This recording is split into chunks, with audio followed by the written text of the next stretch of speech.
Okay, so it's about time to get back to streaming. When we last left off... Would you let me start the video? Thank you. When we last left off... We have actually... we were tasked to destroy a smuggler ring, which we did, and returned just in time to just miss Captain Carriers being carried away by a bunch of werewolves, which were, as I might want to point out, very, very dedicated when it came to launching attack at the fortress, and I literally mean at the fortress itself. As you can clearly see, they attacked the very walls, despite this door here being wide open, or this door there. So yeah, I'm still not sure why they would attack this wall here. Anyway, we are supposed to go to the Skal village at the north of this of the island. Actually, I think they're marked on the map. Over here we'll make a stop at Thirsk, which is the mead hall. But it's only going to be a short one.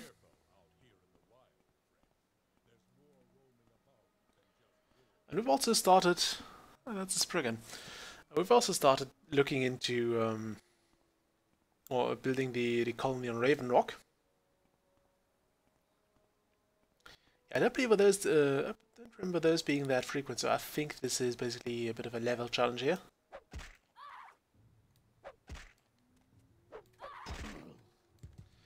So I think they become more frequent as you level up. By the way, you can actually capture souls for all 3 deaths of those guys, so if you find yourself in a certain overabundance of soul gems and just want to fill them quickly... Does it actually draw my mana away? Yeah, if you want to fill those quickly, you can just use Spriggans to sort that out.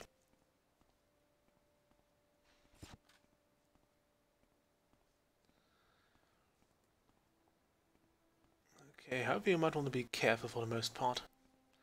Those rocks there will be useful soon. You might want to keep that in mind, it's here.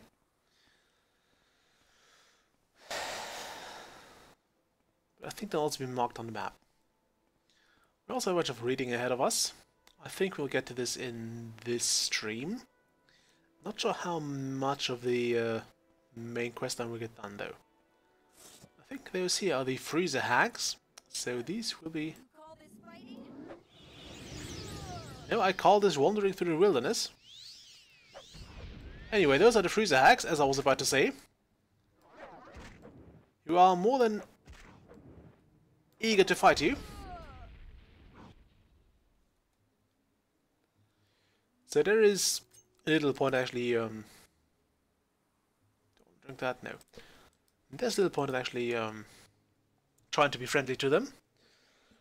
Although I find myself actually trying to at least approach a bunch of those with my best intentions, because there are also a fair few random NPCs here in the wilderness which even give you quests at times. And you don't want to kill those.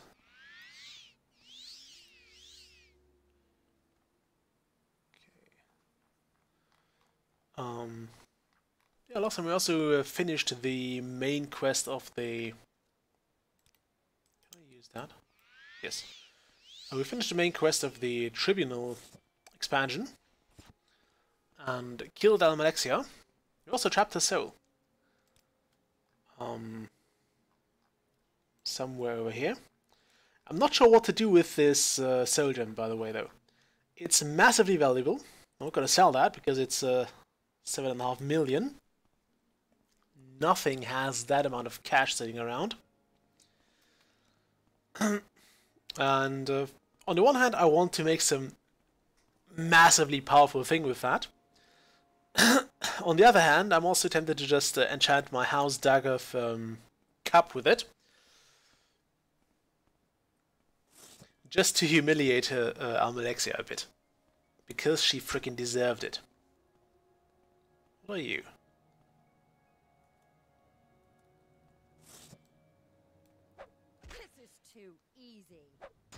Needless to say, Berserk is also not of the friendly sort.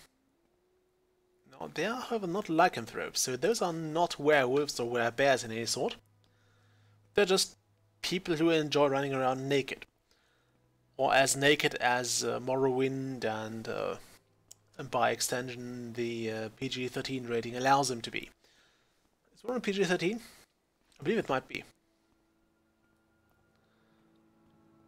Also, as a Freund has recently pointed out again, werewolves actually really hurt. They do a tremendous amount of damage. I will not play the game as a werewolf. I've said that already. Oh, that's one of those, I think they're called menhirs. We'll just follow the river up.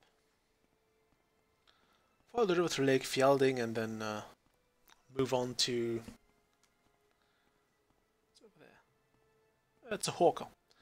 They looked a bit different than in Skyrim, just slightly. You can recognize them, but this is the original hawker. I will ignore that. They will generally leave you alone if you leave them alone, I think.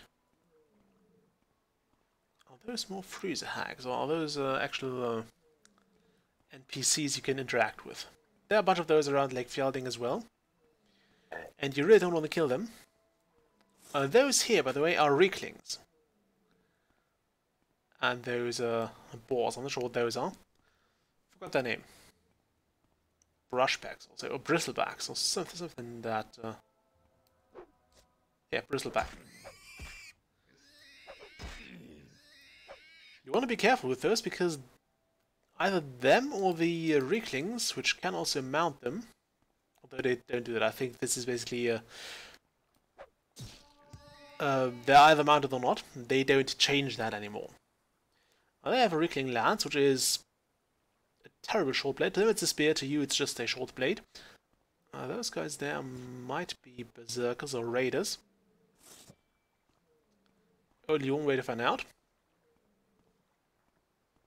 And that is to basically get close to them and see if they try to kill you. I will bathe in your blood. Yep. Reavers are hostile by nature, so we can just kill them.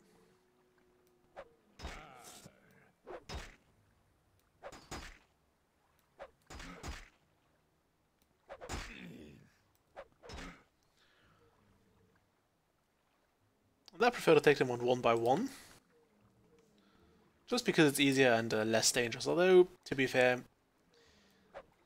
nothing can really severely harm us anymore. Now this is Okay, you had some arrows. Cruel Froster, I'll have those. Thank you, good man.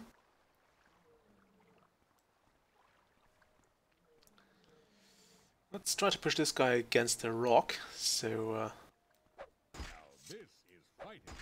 he's not getting away very far. I'm a bit shocked that I didn't get any crits on them.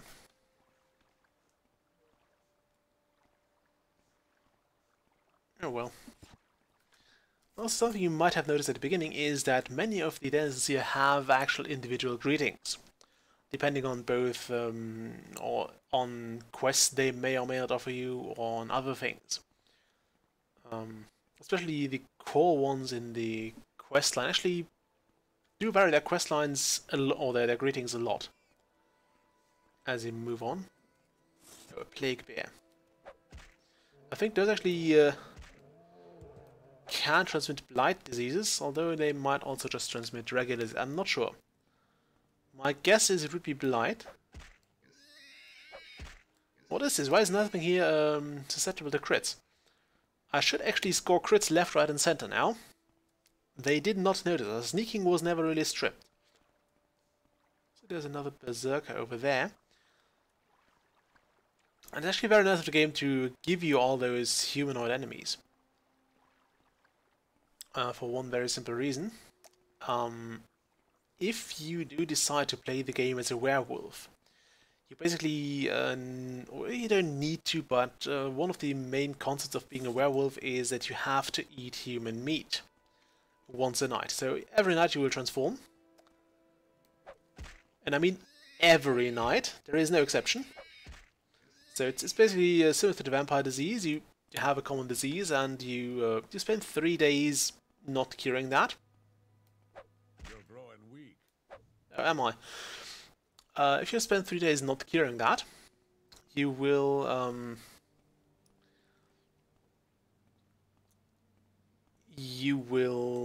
become a werewolf, and every night you will have a dream sent by Helcina, who will basically give you your task for the night. If you don't play as a werewolf, as a werewolf, I think you have more time. You can basically take your sweet time with everything there.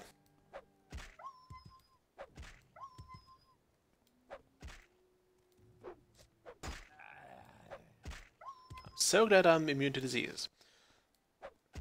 Although I believe you're generally encouraged to basically talk to. Actually, you might not be. Also, over there is a Thirsk. Is that Thirsk? No, it's not. It's something else.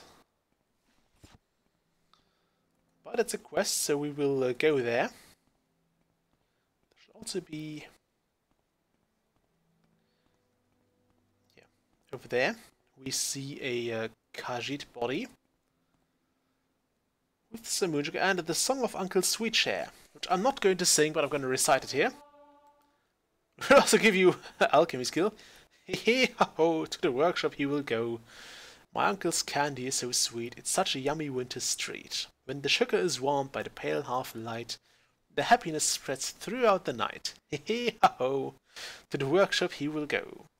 Uncle Sweetshare is coming near to spread his candy and his cheer. It's better than trinkets, games or toys, so say all the little girls and boys. He drugged them, oh my god. Hee-hee-ho. To the workshop he will go. Candy, candy, he makes so much. Uncle Sweetshare has a magic touch. So it's back to the workshop in the snow with the lovely lanterns all aglow. Hee-hee-ho, hee-hee-ho. Wonderful. That is Uncle Sweetshare's song. We're supposed to kill him. But at least we'll give him a chance. We'll talk to him first. Candy, candy, he makes so much. Uncle Sweetshare has a magic touch. So it's back to the workshop in the snow with lovely lanterns all aglow. Hee-hee-ha-ho, hee-hee-ha-ha-ho. Of course he did it with a lot more esprit than I did. Okay, can it be a visit in my workshop? How can I help you, sweet number 12? I have candy treats to spare if you come in search of happiness. Oh, so you're here to ask about the moonsugar investigation. I see, I see. Let's talk about candy treats first.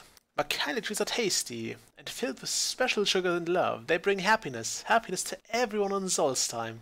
That's what I do, you see. I give out my special sugary treats and spread happiness throughout the land. It's difficult work, but oh so very rewarding. Minashi certainly thought so. Ah, Minashi, the dear lad. He's kind of dead, you know. Minashi was my assistant. He helped me make my candy. He so loved his sugar. Minashi did. Loved it a little too much, I'm afraid. He died, you see. His sweet tooth got the better of him. I buried him just outside. We had a lovely little ceremony. The hawkers came and sang for him. They did. Let's talk about the investigation. That Seria Gratis is so grumpy. Maybe I should visit her next. Yes, you should totally.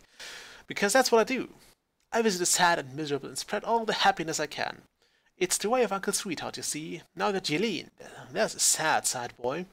His true love has disappeared, you know. Don't you know? Very sad, very sad. That's why I sang to him. He needed something extra, something special. Sugar and a song. It cures all. Have you seen Falco Galenus, perchance? Okay, no, he has no idea who that is. Uncle Sweetshare, you see? That's me, you see. Uncle Sweetshare. Just like in the children's rhyme. When I found that old song, the lyrics moved me like nothing else in my life. I knew at that moment who I truly was and what I was meant to do. So I had this workshop built. I make treats here, you see. Delicious treats with special sugar. Moon sugar. Hee-hee-ha-ha. Then I spread my cheer throughout the land, but it's all a secret. Shh.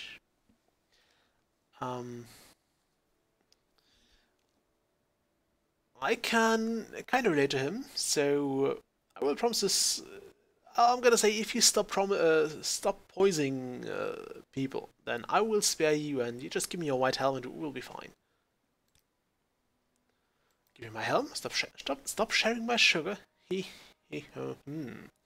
Distressing, most distressing. But you will let me live. I do so love to live. All right, then we have a deal.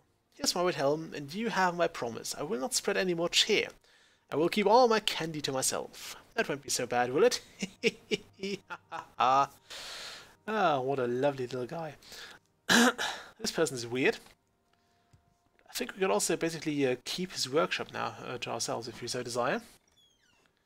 Which I of course don't, but I could. Would be a kind of a nice outpost in the middle of Solstheim. But there's no real need for that.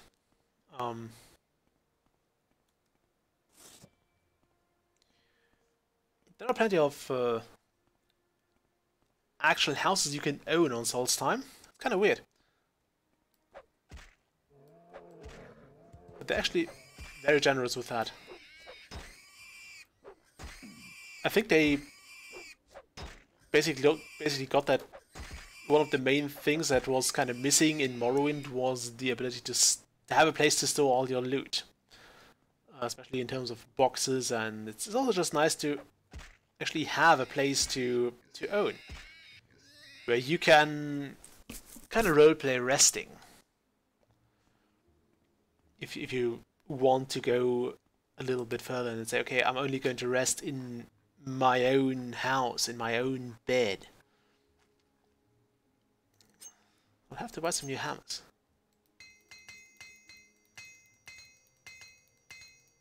Especially before the culmination of the main quest here, we will need a lot of hammers. We'll basically stock our inventory with mostly blacksmith or armorer's hammers.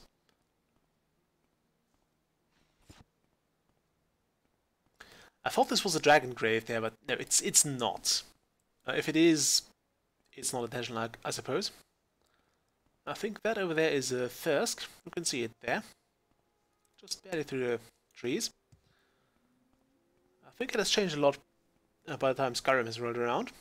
There is Lake Fielding, mostly frozen. So there's the frozen lake with a lot of hawkers on it. And here we have Thirsk. There's a bunch of stuff around it. I believe over here... Oh no, not yet. We'll find some people here. A lot of interesting people here, by the way. For example, we'll have... they have several doors here. Makes sense because it's freaking cold outside. Oh, welcome to Thirsk, friend. You should speak to Skolder Wolfrunner. He's the chieftain of this hall and wishes to meet all new arrivals. Okay, so these people here are the mead people of Thirsk, I guess.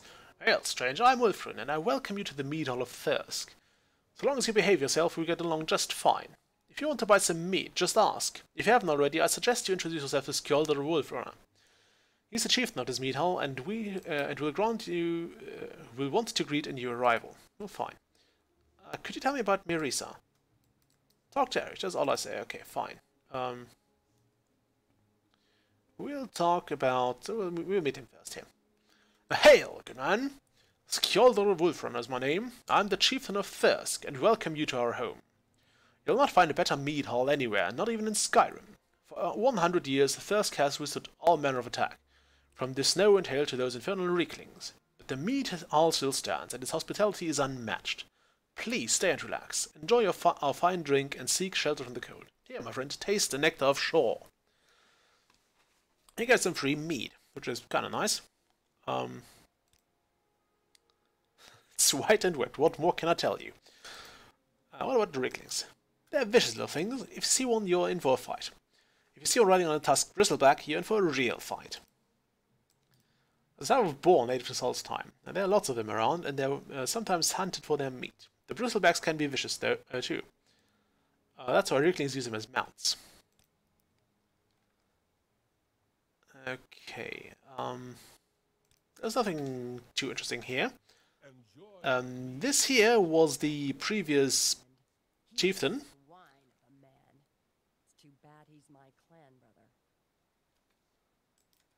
Okay, hey Literature, Swendia Snowsong is my name.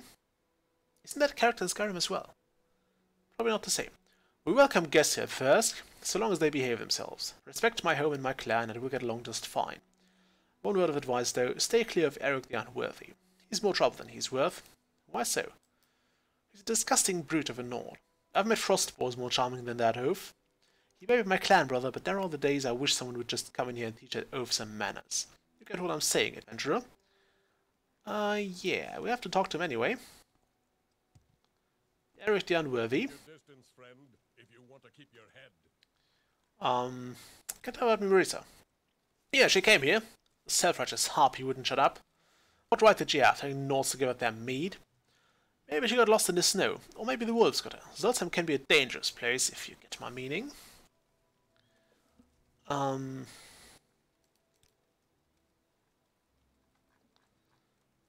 Okay. You should probably tan those better. Okay. Wait, they're not brewing that stuff here. You just said this was basically shipped in from Skyrim.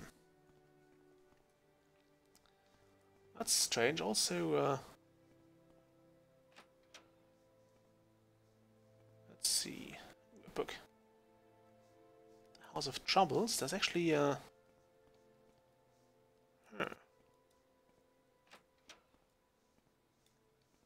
Okay. What about this? Welcome. This guy here is, I think he's a historian. Greetings. My name is Beridit Yastal. Perhaps you'd like to buy one of my books. I'm a bookseller by trade, but my real passion is writing. I recently finished 2 scholarly works, Thirsk History and Sovngarde A Re-Examination. I have copies of both for sale, among others. Okay. I came to Solstheim all the way from to Thirsk all the way from Cyrodiil, by way of Vardenfell. My father once visited Solstheim, you see, and as a boy I was intrigued by his exciting stories of the Nords. I was particularly fascinated with his very mead hall, its residents and adventures, things like that. I arrived here over a year ago, and have been living among the Nords ever since. I've been chronicling their lives, and recently collected enough data to complete my history of Thirsk. About Sovngarde. The Nords believe that the god Shor constructed a magnificent fortress where valiant Nord warriors may live forever, feasting, fighting, basically doing everything Nords like to do. The trick is finding their way in.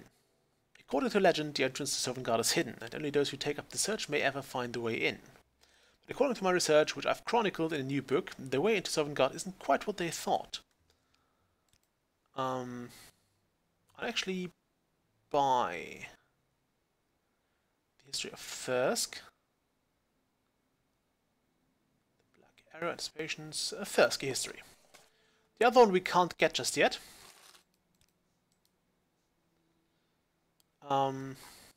Let's see. The history of Thirsk is a rather interesting bit. We're going to read that now.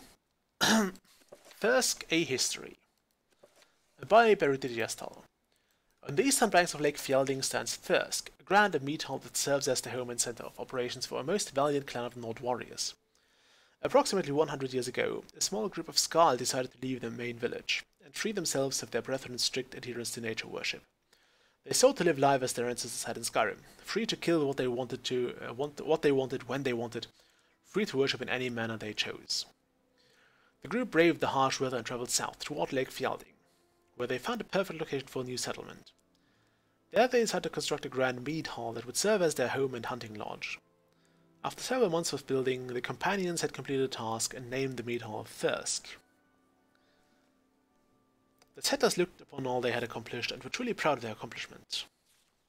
But their happiness was short-lived, and the settlers soon learned that not everybody celebrated the construction of Thirsk. As the mead hall was being erected, so too was the noise and commotion of construction, disturbing an ancient creature that lay dormant under the ice. It was a tragic twist of irony, therefore, that as the last beam of the great hall was nailed in place, the slumbering beast had finally awakened. His ancient name was the Udir Früchte, though the settlers knew him only as Death. The Udir Früchte came to the newly completed mead hall and wreaked vengeance upon those who had shattered the peace of his long, cold sleep. He killed without warning, without mercy, reducing the Thirsk Nords to half their number. It was the valiant sorcerer Eldred Icelight who finally drove the beast back to his lair beneath the frozen lake, and he used his magic to seal the entrance with a great wall of ice. The horror was over, but the price was great. It took the settlers 2 months to fix the damage done by the Udolfrictor, and with so many strong hands now gone, it was slow and tedious work.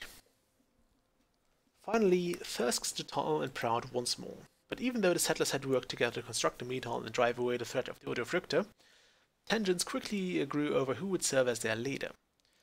Most of the men considered Hrothmund the Red, their de facto chieftain, as he was the strongest and most capable of the lot. But one warrior, Drengr Bronzehelm, disagreed. He thought himself most capable to rule over Thirsk, and loudly voiced his opposition over Hrothmund. Knowing that conflict and discord would only serve to destroy the new life they had worked so hard to create, Hrothmund the Red exercised his only true option.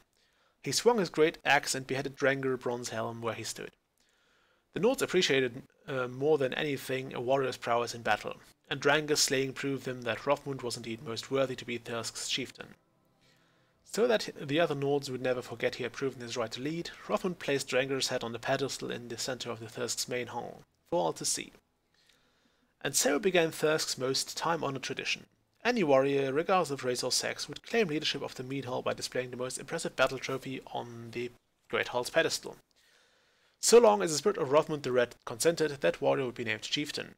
Hrothmund's Bane. For 21 years, Hrothmund the Red ruled over Thirsk and his residents as chieftain.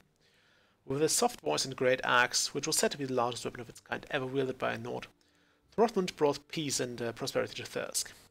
But peace proved to be Hrothmund's undoing, for the mighty Nord grew restless in the warmth and safety of the mead hall. He longed for battle and adventure, to feel the frost in his veins once more, and could ignore the call of the Valor no longer. When word spread of a giant, bloodthirsty white wolf terrorizing travelers in the Mosering Mountains, Hrothmund took up his great axe and set out to defeat the beast alone. The men of the mountain named him Ondiage, the fell wolf. By the way, if you didn't take the quest in Alduin, this is another way to get the solution there.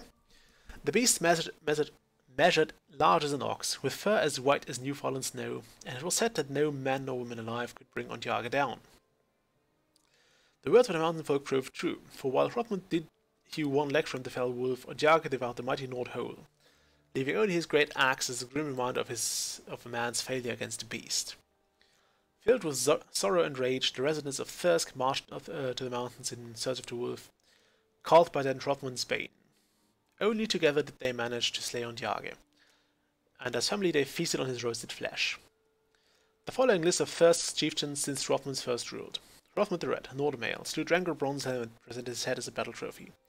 Ruled over Thirsk for 21 years. Slain and devoured by Ondiage the Fell Wolf. Isgro Whitewave, Nord female, slew the necromancer Hildir Wormheart and presented his heart as a battle trophy. Ruled over Thirsk for 4 years. Einar, Nord male, slew the frost giant Guorlog and presented his foot as a battle trophy. Ruled for 6 years. Gisl Roundgut, Nord male, slew Einar and presented his sword as a battle trophy. Ruled for 2 months. Einar the Younger, Nord male, slew Gisl Roundgut and presented his stomach as a battle trophy. Ruled for 7 years. I love this because it's kind of humorous. Griot Garro, Nord male, slew the White Witch Katla and presented her staff as a battle trophy. Ruled over Thirsk for 2 years. Where'd they put that stuff? Amelie Bunteku, a Breton female, slew Griot Garro and presented his head as a battle trophy. Ruled for 3 years. Thorormur Stormkiller, Nord male, slew the brothers Arni and Ali and presented their enchanted hammers as battle trophies. Ruled for 16 years. Aegiliev, Nord female, slew Odni the Unfaithful and presented her hand as a battle trophy. Ruled for 8 years. Carsino Aurelia, Imperial male, slew the Imperial hero Claudius Anzione and presented his sword as a battle trophy. Ruled over Thirsk for 3 weeks. Fraud.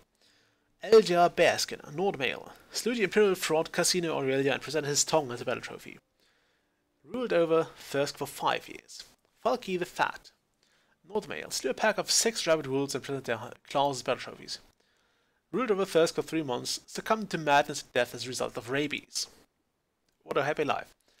Svana the Knife, Nord female, threw Greta Wolfchild and presented her sword as a battle trophy.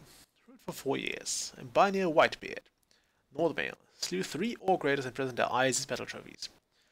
Ruled over Thirsk for 22 years.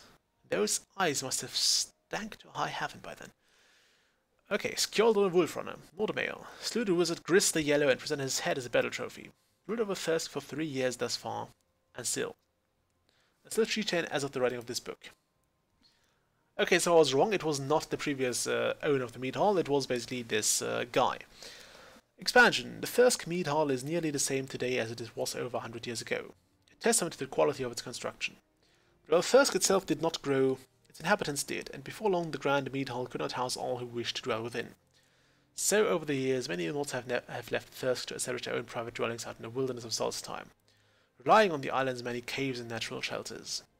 But those who left are always welcome back at Thirsk, and many frequently return to enjoy the mead hall's hospitalities.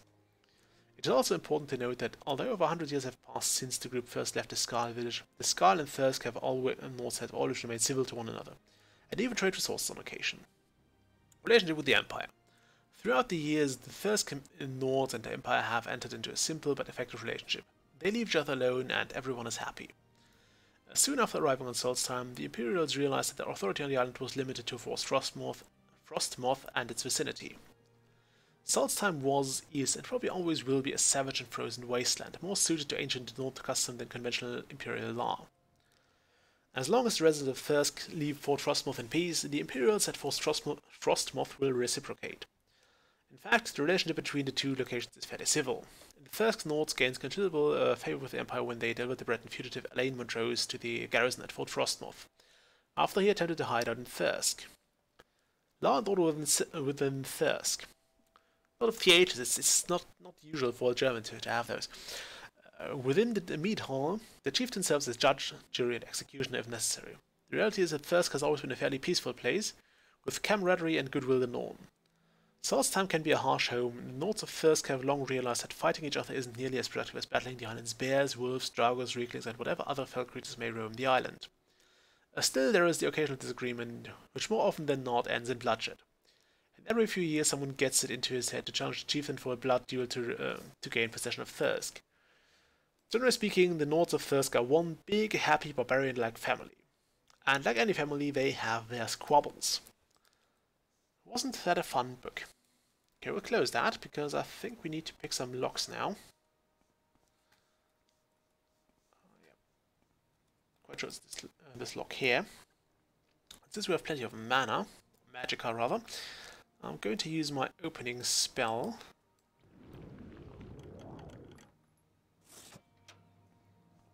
And lo and behold, it's Mirisa. Oh, please, stranger, help me. I'm being held prisoner by that disgusting Nord Erich.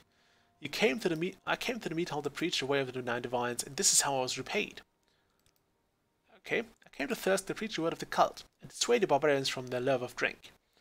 The foul Erich poured mead on me, and then he struck me. I woke in his chambers. That was over 3 weeks ago, by my reckoning. Every day he comes in to taunt me and to beat me. The only food and drink I've been given is rotting mead and mead. Please, stranger, you must release me so that we may travel back together to the cult shrine. I will not travel back together with her just yet, but I will sort out Eric the Unworthy, who we will now confront. Maybe where you're from it's alright to enter someone's chambers and play with their things, but it's not alright around here. The missionary is mine, understand? I knew you were trouble from when I first laid eyes on you. Now I'm going to have to teach some manners. Okay? Have at thee. Now.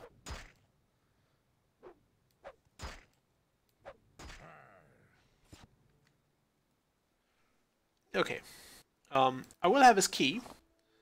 He also has some wolf armor, which is armor you can exclusively get on Solstheim. You don't mind that. Ah, well, it would seem Eric has finally met his destiny, so there's no harm in letting you know the truth. The missionary is upstairs, locked in Eric's room. She's been there for quite a while, too, poor thing. If you intend to let her go, no one will stop you. Yeah, I will not travel back to the quarters, though. By the way, this is not Hrothmund's axe. It's a silver battle axe, which is kind of nice, but we don't need it. I'm not getting into axe combat anytime soon. Okay, now that this is sorted out, I wish you could just give her a Divine Intervention scroll and let her teleport home, but no, you have to bring her back for some reason. I also never understand why those priests never learn the bloody spell on their own. Some Reclings. Let's actually demonstrate that now. I believe they have a pretty strong Magicka Reflect effect on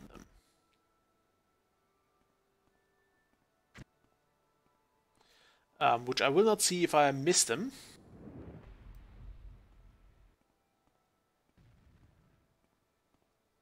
Come on now. Will that hit? Yes.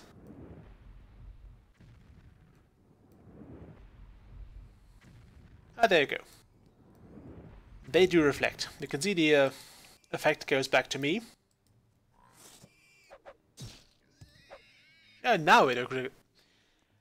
Okay, why do I not do critical damage when I actually try to sneak up on it, but when I alert them by throwing fireballs at them, they don't seem to mind at all.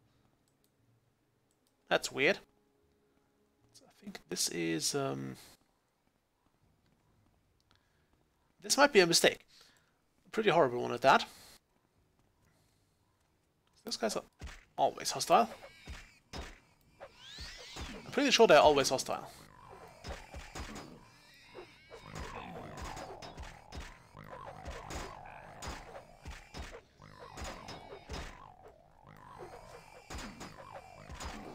Oh yeah, we're in for a fight. We are in for a fight. Oh boy. Let's see, I think I want to also dig into my restore health potions. Starting with the better ones.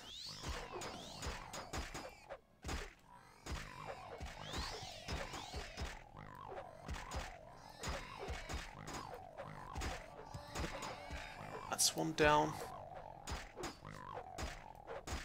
I think this will massively help with my armor skills as well.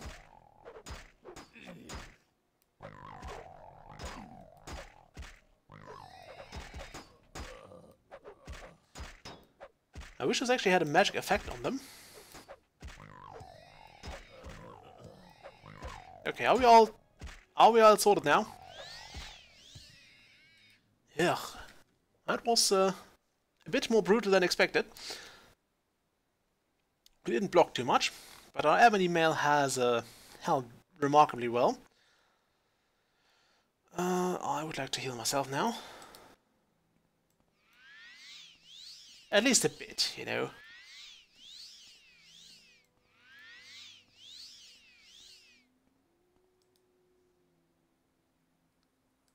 The rest will sort itself out.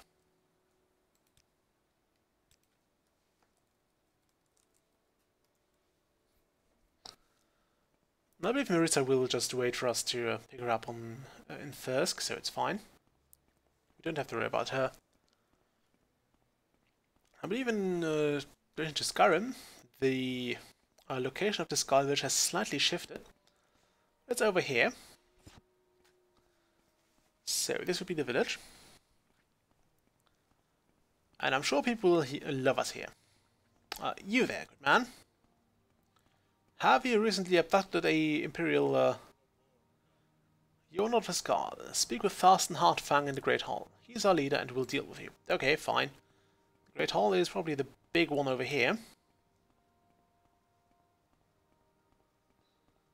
Let's go in here. We're about to see one thing I was very happy about in Solstheim.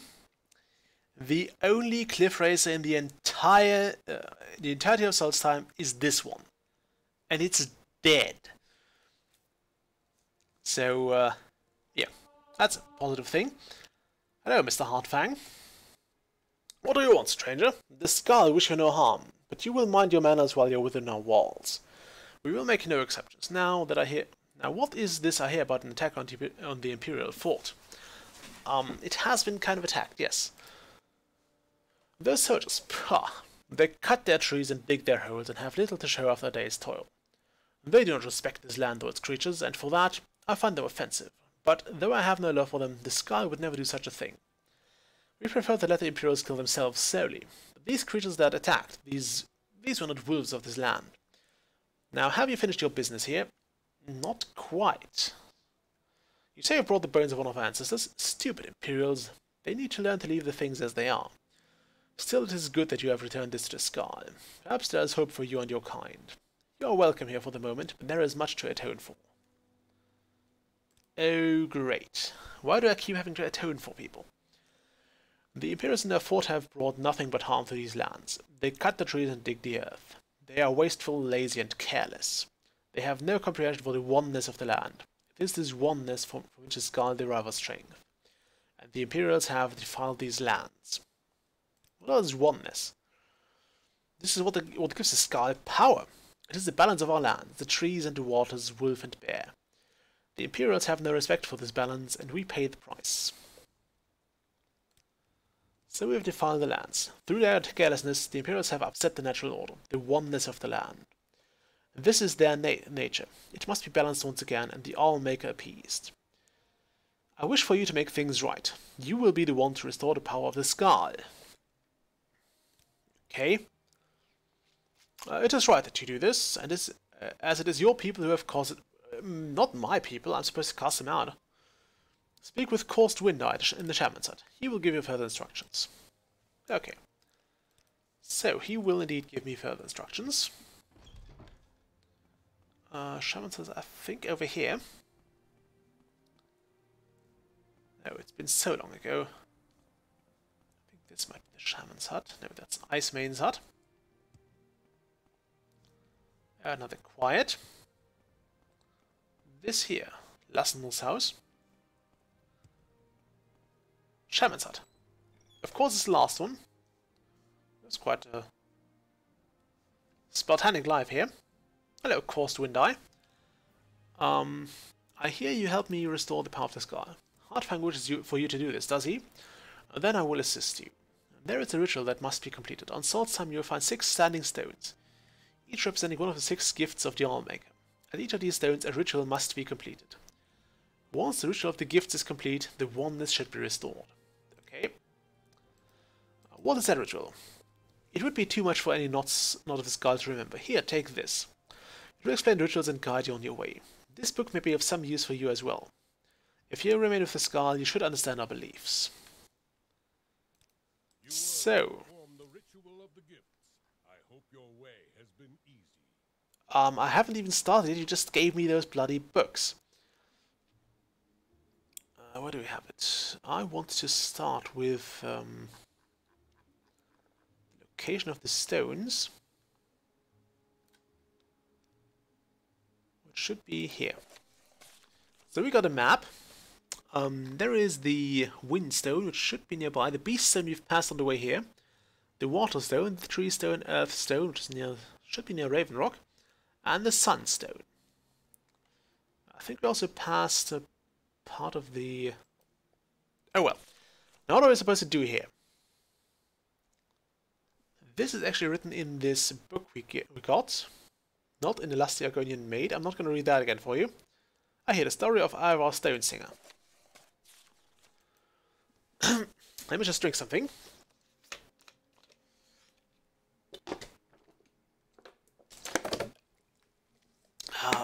Okay. Now,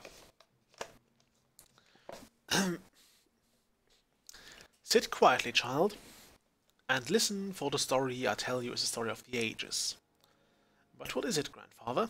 Is it a story of heroes and beasts? The grandfather looked patiently at the child. He was growing to a fine boy. Soon he would see the value in the stories, and the lessons that were taught to each generation. And just listen, child. Let the story take root in your heart. In a time before now, long before now, when the Skal were new, there was peace in the land. The sun was hot and the crops grew along, and the people were happy with the peace that the All-Maker provided. But the Skal grew complacent and lazy, and they took for granted the lands and all the gifts the All-Maker had given them. They forgot, or chose not to remember, that the adversary is always watching, and that he delights in tormenting the All-Maker and his chosen people. And so it was that the adversary came to be among the Skal. The adversary has many aspects. He appears in the Unholy Beasts and the Incurable Plague. At the end of seasons, we will know him as Tharstark, the World Devourer. In these ages, he came to be known as the Greedy Man. The Greedy Man, and that is what we call him, for to speak his name would certainly bring ruin on the people, lived among the sky for many months.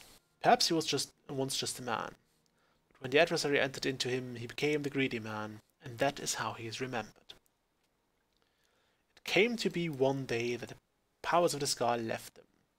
The strength left the arms of the warriors, and the shamans could no longer summon the beasts to their side. The elders thought that surely the Allmaker was displeased, and some suggested that the Allmaker had left them forever. It was then that the Greedy Man appeared to them and spoke. You of the sky have grown fat and lazy. I have stolen the gifts of your Allmaker. I have stolen the oceans, so you will forever know thirst. I have stolen the lands and the trees and the sun, so your crops will wither and die. I have stolen the beasts, so you will go hungry. And I have stolen the winds, so you will live without the spirit of the Allmaker. And until one of you can reclaim these gifts, the sky will live in misery and despair. For I am the Greedy Man, and that is my nature. And the Greedy Man disappeared. The members of the Skull spoke for many days and nights. They knew that one of them must retrieve the gifts of the Allmaker, but they could not decide who it should be. I cannot go, said the elder, for I must stay to lead the Skull, and tell our people what is the law. I cannot go, said the warrior, for I must protect the Skull. My sword will be needed in case the Greedy Man reappears. Yeah, he took all the beasts, there's nothing else that could attack you. I cannot go, said the shaman, for the people need my wisdom. I must read the portents and offer my knowledge. It was then that a young man called Ivar lifted his voice. He was strong of arm and fleet of foot, though he was not yet a warrior of the Skull. I will go, said Ivar, and the Skull laughed. Hear me out, the boy continued. I am not yet a warrior, so my sword will not be needed. I cannot read the portents, so the people will not seek my counsel. And I am young, and not yet wise in the ways of the law. I will retrieve the gifts of the Allmaker from the Greedy Man. If I cannot, I will not be missed. The Skull thought on this briefly, and decided to let Ivar go. He left the village next morning to retrieve the gifts. Ivar first set out to retrieve the gift of water, so he travelled to the Waterstone. It was there that the Allmaker first spoke to him. Travel west to the sea and follow the swimmer to the waters of life. So Ivar walked to the edge of the ocean, and there was the swimmer, a black hawker sent from the Allmaker. The swimmer dove into the waters and swam very far, and far again. Ivar was strong, though, and he swam hard. He followed the swimmer to a cave, swimming deeper and deeper, his lungs burning and his limbs exhausted. At last he found a pocket of air, and there, in the dark, he found the waters of life. Gathering his strength, he took the waters and swam back to the shore. Upon returning to the Waterstone, the Allmaker spoke. You have returned the gift of water to the sky. The oceans again will bear fruit, and their thirst will be quenched. Ivar then travelled to the Earthstone, and there the Allmaker spoke to him again. Enter the cave of hidden music, and hear the song of the earth. So Ivar travelled north and east to the cave of the hidden music. He found himself in a large cavern, where the rocks hung from the ceiling and grew from the ground itself. He listened there and heard the song of the earth, but it was faint. Grabbing up his mace, he struck the rocks on the floor in time with the song, and the song grew louder, until it filled the cavern and his heart. Then he returned to the Earthstone. The gift of the earth is with the sky again, said the Allmaker. The lands are rich again and will bear life. Ivar was tired and the sun burned him. The trees offered no shade and there was no wind to cool him. Still he travelled on to the beast rock, and the Allmaker spoke. Find the good beast and ease his suffering. Ivar travelled through the woods of the Isenfjord for many hours until he heard the cries of a bear from over a hill. As he crested a hill, he saw the bear, a farmer's arrow piercing his neck. He checked the wounds for the farmer, for that is what they are, though some say they are not, and finding none, approached the beast. He spoke soothing words and came upon it slowly, saying, Good beast, I mean you no harm. The Allmaker has sent me to ease your suffering. Hearing these words, the bear ceased his struggles and laid his head at Ivar's feet. Ivar grasped the arrow and pulled it from the bear's neck. Using the little nature magic he knew, Ivar tended the wound, though it took the last bit of his strength. As the bear's wounds closed, Ivar slept. When he awoke, the bear stood over him, and the remains of a number of the farmer were strewn about. He knew that the good bear had protected him during the night. He travelled back to Beast Rock, the bear by his side, and the Allmaker spoke to him again. You have returned the gift of the beasts. Once again, the good beasts will feed the skull when they are hungry, clothe them when they are cold, and protect them in times of need. Ivar's strength had returned, so he travelled on to the tree stone, though the good beast did not follow him. When he arrived, the All-Father spoke to him. The first trees are gone and must be replanted. Find the seed and plant the first tree. Ivar travelled again through the Hillstang forest, searching the seeds of the first tree, but he could find none. Then he spoke to the tree spirits, the living trees. They told him that the seeds had been stolen by one of the Falmer, for they are the servants of the adversary, and this Falmer was hiding them deep in the forest, so that none could ever find them. Ivar travelled to the deepest part of the forest, and they found the evil Falmer, surrounded by the lesser tree spirits. Ivar could see that the spirits were in his thrall, that he had used the magic of the seeds and spoken their secret name. Ivar knew he could not stand against such a force, and that he must retrieve the seeds in secret. Ivar reached into his pouch and drew out his flint. Gathering leaves, he started a small fire outside the clearing where the Falmer had and the Enscorsal spirits milled. All the Skal know the spirits' hatred of fires, for the fires ravage the trees they serve. At once the nature of the spirits took hold, and they rushed to quell the flames. During the commotion, Ivar snuck behind the Falmer and snatched a pouch of seeds, stealing away before the evil being knew they were gone. When Ivar returned to the tree stone, he planted the tree in the ground, and the Allmaker spoke to him. The gift of trees is restored. Once again, the trees and plants will bloom and grow, and provide nourishment and shade. Ivar was tired, for the sun would only burn, and the winds would not yet cool him, but he rested briefly in the shade of the trees. His legs were weary and his eyes heavy, but he continued on, travelling to the sunstone. Again the Allmaker spoke. The gentle warmth of the sun is stolen, so now it only burns. Free the sun from the halls of Penumbra. I think we've been there, it was one of those crypts. And so Ivar walked west, over the frozen lands until he reached the halls of Penumbra. The air inside was thick and heavy, and he could see no further than the end of his arm. Still he felt his way along the walls, though he heard the shuffling of feet and knew that this place was held the unholy beasts who would tear his flesh and eat his bones. For hours he crept along until he saw a faint glow far at the end of the hall. There, from behind a sheet of perfect ice, came a glow so bright he had to shut his eyes, lest they would be forever blinded. He plucked the flaming eye from one of the unholy beasts and threw it at the ice with all his might. A small crack appeared in the ice, then grew larger. Slowly the light crept out between the cracks, widening them, splitting the ice wall into pieces. With a deafening crack the wall crumbled, and the light rushed over Ivar and through the halls.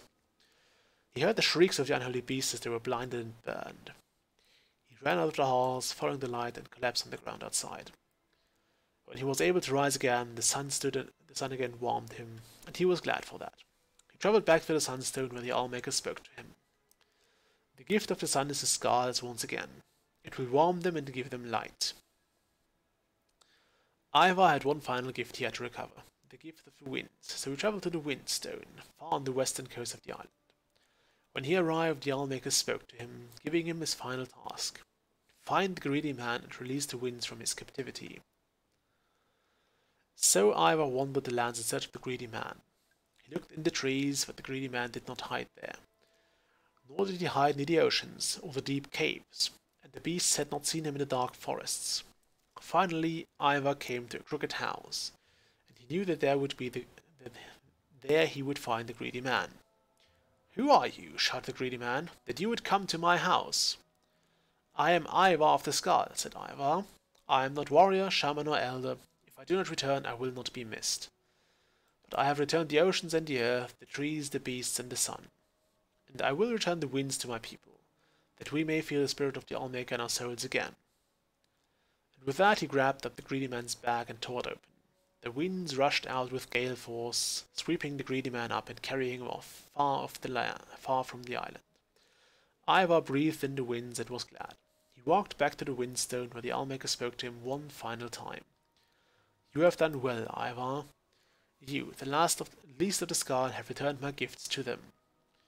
The greedy man is gone for now, and should not trouble your people again in your lifetime. Your Owlmaker is pleased. Go now and live according to your nature. And Ivar started back to the Skal village. And then what happened, grandfather? What do you mean, child? He went home. No, when he returned to the village, the child continued. Was he made a warrior? Or taught the ways of a shaman? Did he lead the Skal in battle? I do not know. That is where the story ends, said the grandfather. But that is not an ending. That's not how stories end. The old man laughed and got up from his chair. Is it not? This is actually wonderful. And even though we are, as far as I'm aware, completely free with the order in which we're going to do those, I believe we should actually follow the track of Ivar the Skal as he did. So we will start with the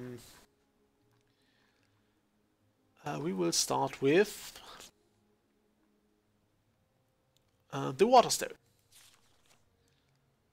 And the Waterstone is all the way over there. So we'll travel west. West? Yes, west. I'm not sure why they couldn't do that themselves, but we're on our way west. And I think once we get to the Earthstone, we'll also probably look into having a look at Raven Rock, which should actually have made some progress by the time we get there. Okay, there's a Falzard coast. I believe the Skal also have a blacksmith, which we can use to get some armor fixed up. Also, my hand is looking at a weird angle there, in the right hand. By the way, over there, those holes are the caves, or cave entrances. It's not like Morrowind, where every cave basically has a door affixed to it. Oi! Have at thee! Oh, by the way, those here are the Falmer. So whenever the thing says, ow! Stop it. Whenever the game or the lore here speaks of the Falmer, they mean Dreeklings. And it's not until Skyrim actually rolls around that they turn this around and actually make the Falmer the Falmer. Like the snow elves that you know from the thing. With one exception. Like the game actually acknowledges that those are not the Falmer that you can find on the island. It's a bit weird. We'll get into that later. Now those two here. Ah yes.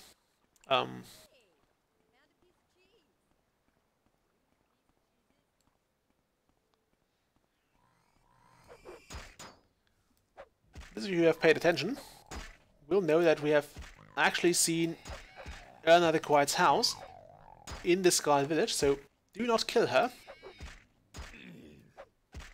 I guess it makes sense for them to not actually give those Skal, or actually not make the NPCs attack the wildlife, because I think they would not stand a chance anymore. Okay, let's show the location of the stones again. Okay, that river. So river, mountain or hills. Okay, that would be this one, I think. So around here would be the Waterstone. There's one thing that's absolutely amazing about being a werewolf. That is, you're incredibly quick. As I said, I will not showcase the werewolf side of the questline.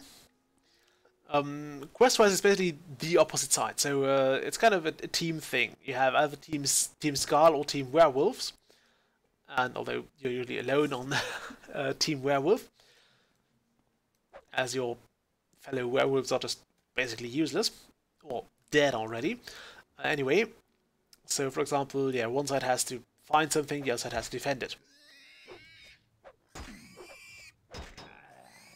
I'm not sure if that was basically an experiment to see how well Morrowind could be transformed into a multiplayer team thing or not. I don't really follow those. Back then, I did not follow like information on game designs, on game development. It was of no importance to me. For one, because I was kind of busy with school, so that had to go first, and also it was just not necessary for me. I was happy with just buying and playing the game when it was out, and that was it. I mean, I usually didn't even bother with buying the newest games. I usually got them when they were cheaper, and when there was a discount offer on them.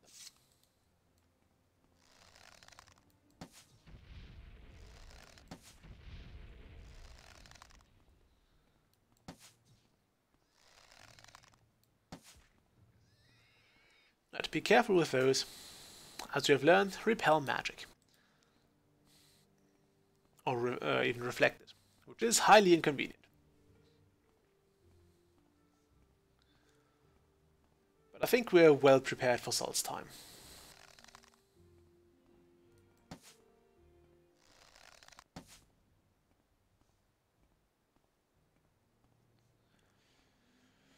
If we have good armor, we have plenty of hammers, which was one of the final things we stole from Mournhold. Stole, we actually found them. They were rightfully ours.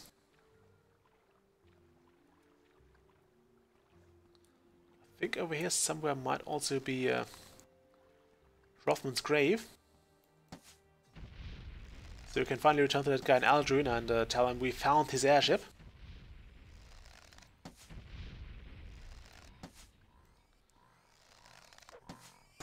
Yeah, this very high chance of reflecting magicka is basically one of the reasons why Solstheim is so freaking hard if you're playing as a mage.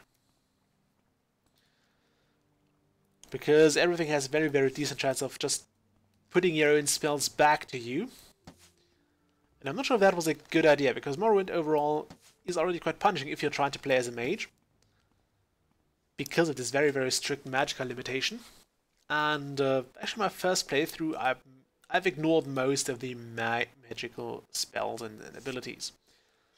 Like, all I was good at was alchemy, because I would just make potions all over the place whenever I needed them.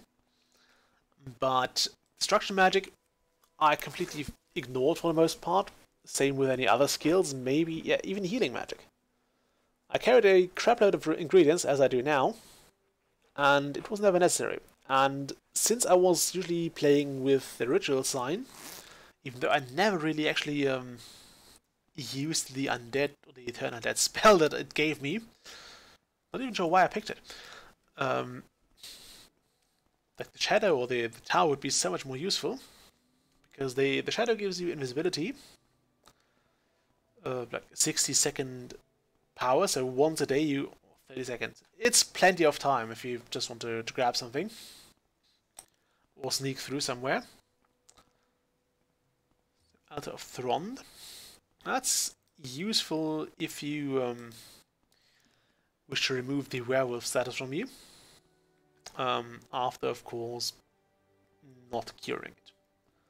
So if you get infected with the werewolf disease, and or if you actually get turned into a werewolf and plan to get rid of that, basically switch sides, and you can do that here. I think you can also switch sides in the main storyline, like if you can always be re-contaminated if you don't have a, I think that's the airship, if you don't have resistance to disease, which we already have, so there's only this one time that we actually get this disease. Also, yeah, we just got hit by our own poison arrows. But I want to get rid of them.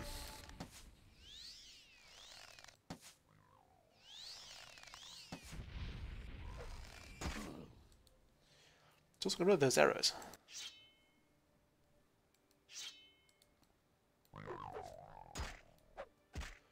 I have a very sneaky spear. I think the spear of bitter mercy might come in very handy here, although the skullcrusher should do as well, because those don't have effects on hit.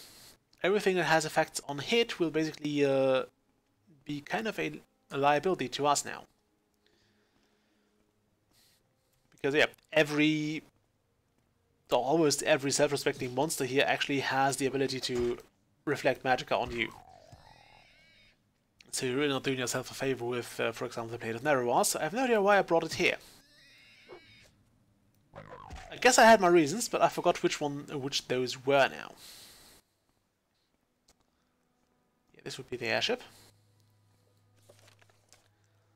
What was I supposed to do here? Quests.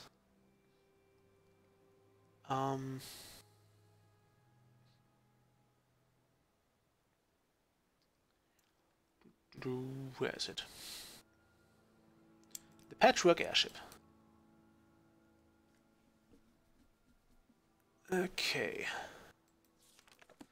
Let's go see what happened to this airship. I mean, apparently there's nothing good happening to it. Ooh, there's an ice wolf. I'm gonna kill that. I don't expect to find any survivors here. There's a book. Airship Captain's Journal.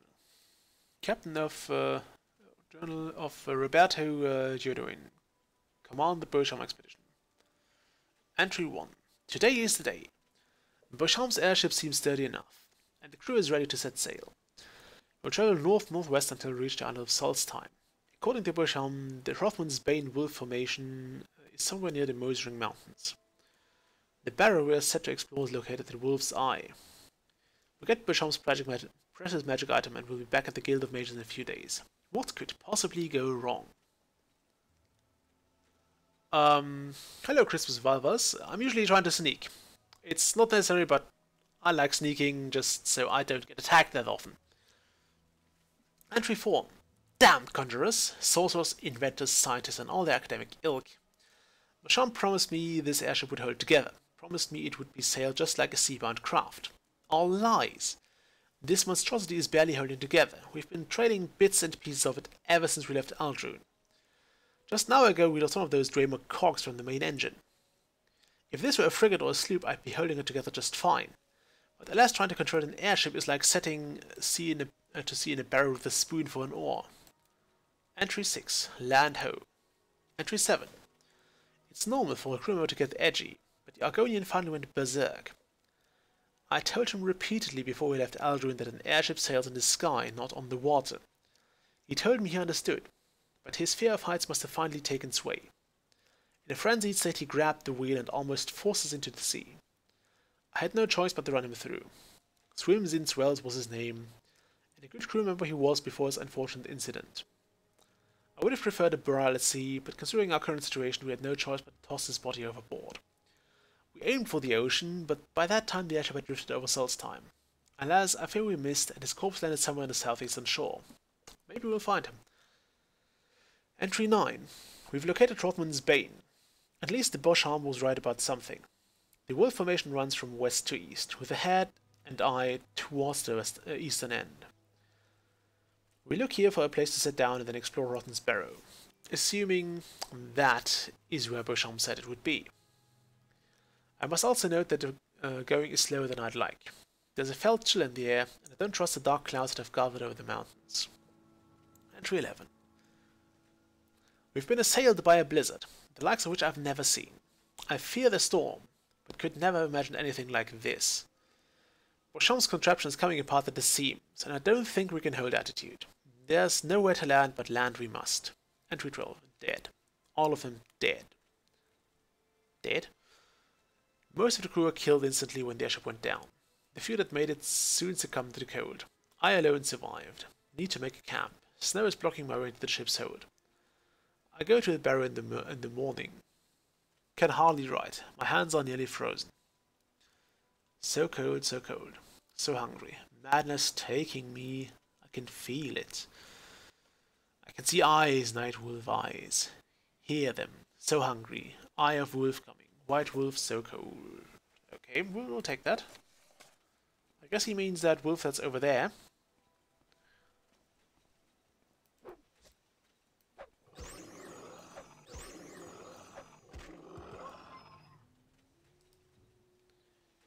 And I will take all those pelts. They're also kind of valuable if you want to sell them. Poor guy. He never got to see the return of Nerevarine. Glorious return it was.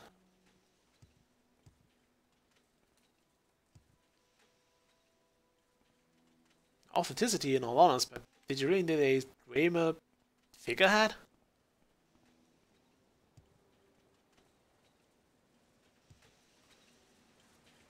Okay, does this thing even have a hold?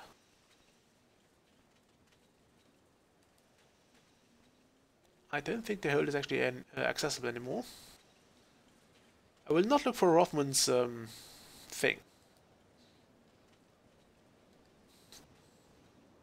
Not yet. There is a time when we need to return there anyway. There it is. It's now marked on our map. Okay.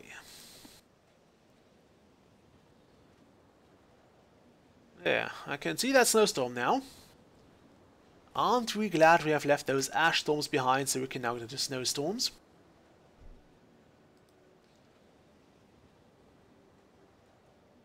Also, I think you can also you can try to follow the trail of Dwemer materials, which are kind of unique on Solstheim. So you don't find any real Dwemer ruins on Solstheim, as far as I'm aware.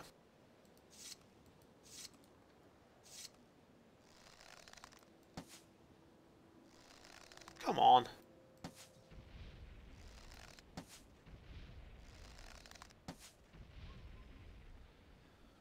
Okay, that's a wolf down. Somewhere in this general area should also be the Waterstone. Which is of course not actually made more visible by that stupid snowstorm.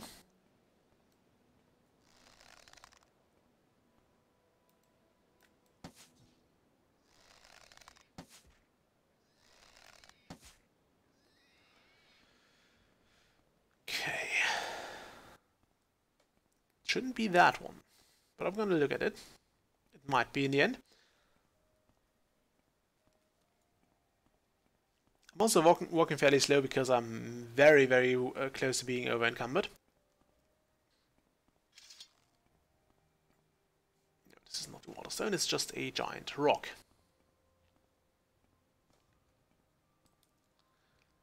Okay, we are here. The Waterstone is approximately...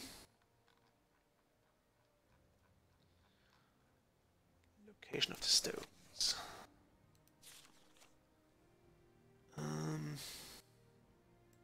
I could move that aside. So there's this river delta, which means the stone would be a bit north of that. So over here. If I'm not completely mistaken. Also, this data bow is very, very terrible. Look at how broken it is already. I cannot imagine that to be anywhere close to the wear and tear of a real bow, even a historic one.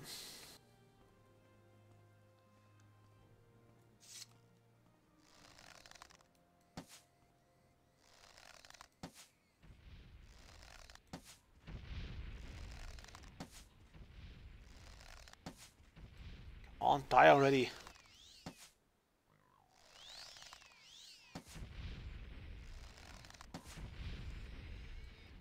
Okay, and more shooting. I'm trying to do two things here. First off, of course, train my marksmanship. And secondly, get rid of some of those arrows. We have too many of those. They're just weighing us down.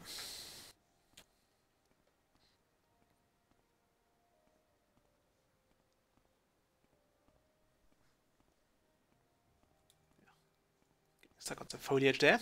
Foliage is just some dead trees. Is that foliage? No. Vegetation would be. The foliage, I think, is only leaves. That is just a rock. Somewhere over there should be the water stone, if I'm not completely off track.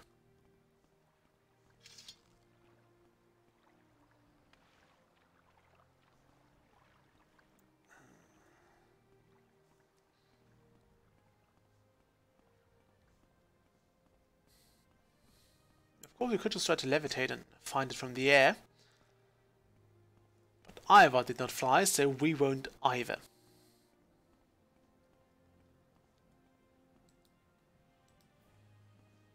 Ah, there it is. It's another snow wolf.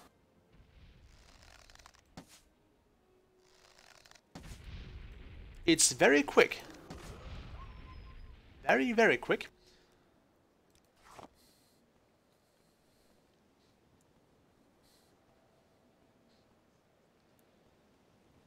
Another reason for walking slow is, of course, that I do need to fill a few hours with that. Just kidding. Okay, this should be the water stone. Travel west to a small island of the coast, then follow the to seek water of life. Okay, west to the small island of the coast. West is this way. I can't see Jack in this snowstorm. Small island of the coast, yeah?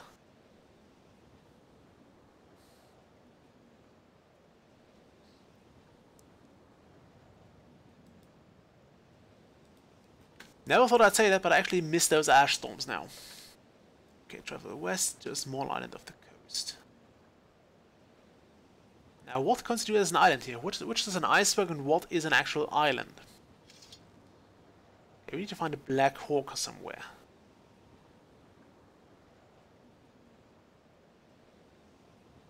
Are you a black island? Island?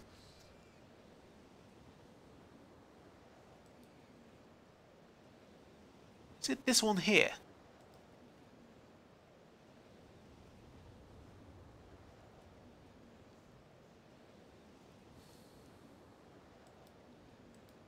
Okay, that is clearly not the Black Hawker.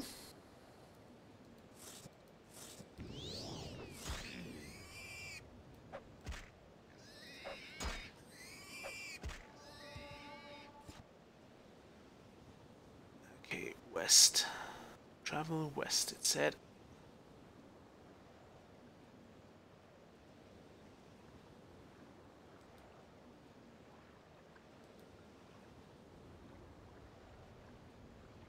There are no slaughterfish as far as I'm aware.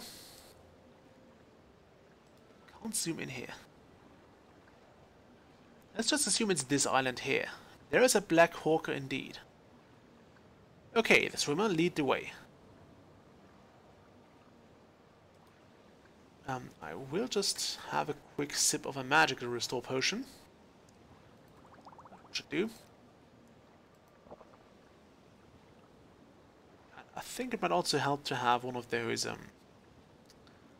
water breathing spells.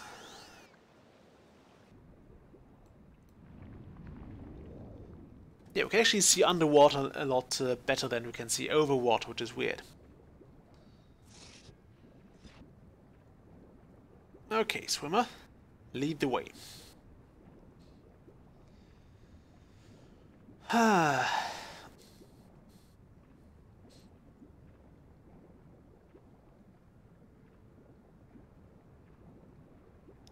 I'm not sure what happens if you miss the swimmer somehow. Like, seriously, I have no idea. If you have to just look for it, if you... I mean, you could just look it up, but I'm not sure what the game intends you to do if you just miss that quest entirely. Obviously, it waits for you until you actually talk to it. I had to kind of activate it. So, it did not just run off on its own.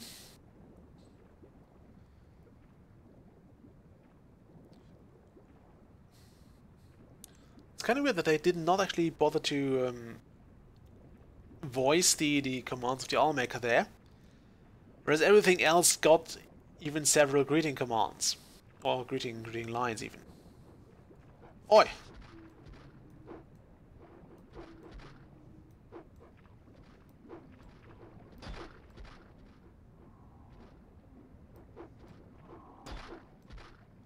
Okay, I don't like that.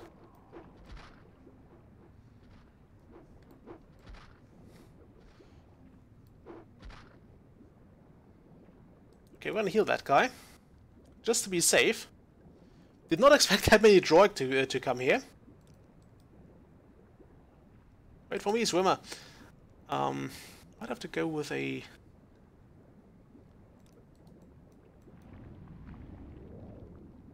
Blessing. See if we can heal that guy. I do not want him to die. I also don't want myself to die here.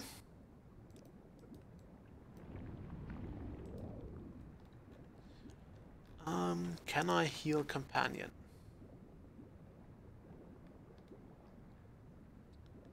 Heal companion. There it is.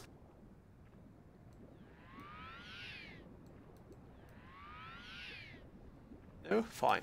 Will work then.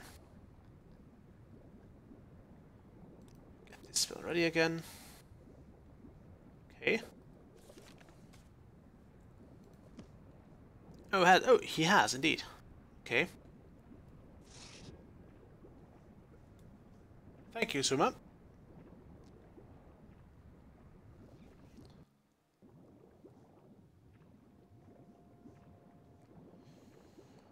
Not sure how well you could do that without the water breathing spell. I do not think it's possible.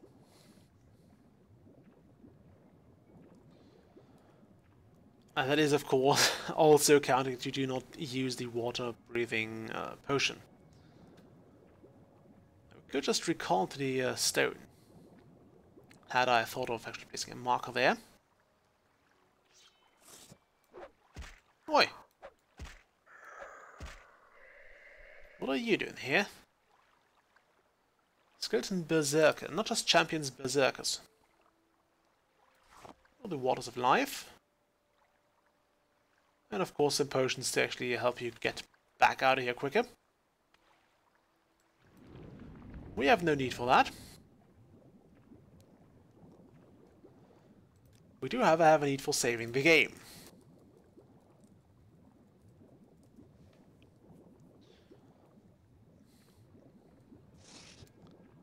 My old weakness there.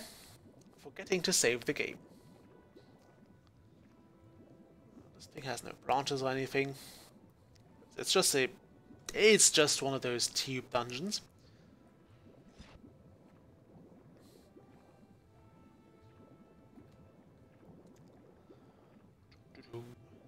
And out we go, and up we go. And if we had generally... It was quite a distance that we swam. We got from here to there. It would have been easier just to go from say, here to there. But I can see where they would come from. Did it actually swim south? Actually, no. Let's not. Let's get to the coast as quick as possible.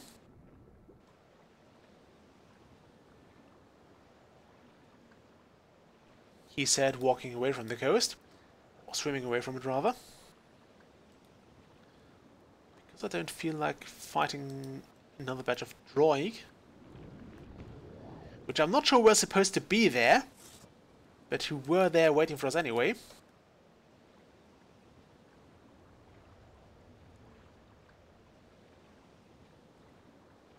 To be fair, I can't see anything, so I have to actually navigate with the map here.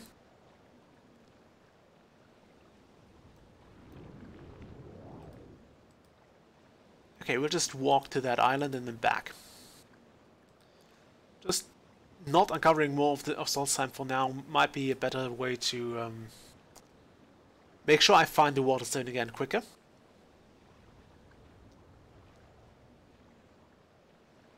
Not that finding anything in this storm would be easy.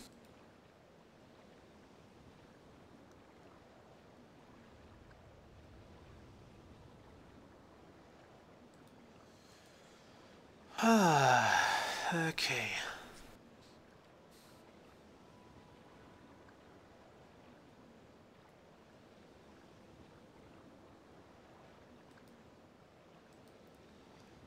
Should almost be at that little island.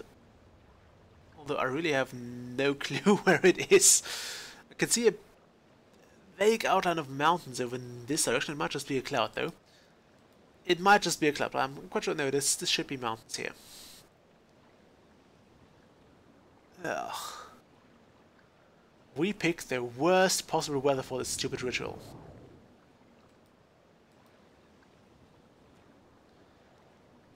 Nowhere in Ivar's tale did it say there was a frickin' blizzard outside while he was doing that.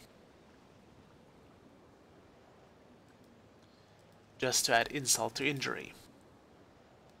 Okay, over here is the stone, I think.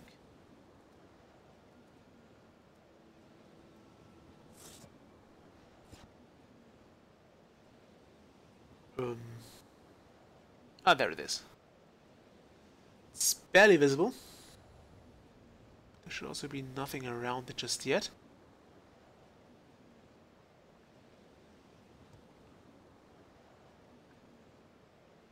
Okay. Come on. Up there. There's the waterstone.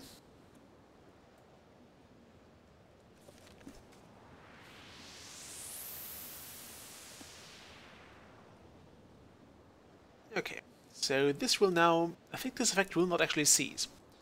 So this is now there for good. Also have Northern Mead. So a massive boost to strength, nice. That could have helped us in Silverseal's Clockwork City.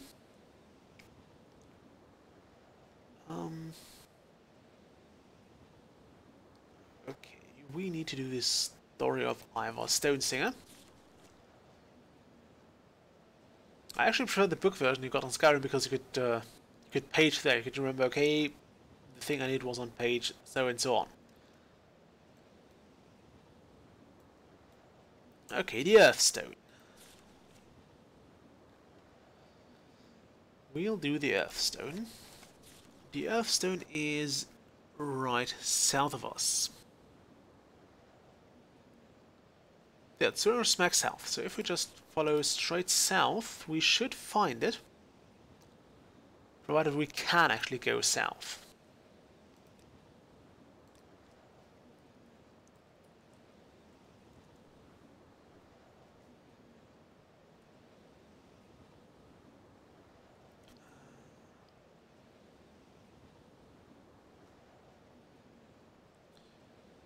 Why would anyone want to live on Solstheim?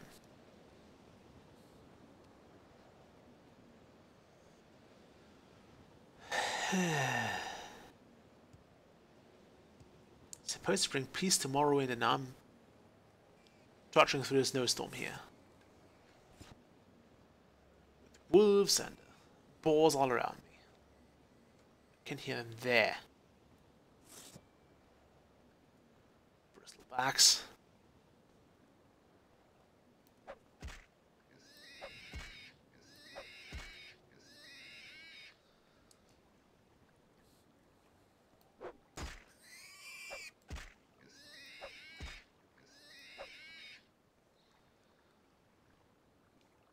That should not be... We're still far away from the animal stone.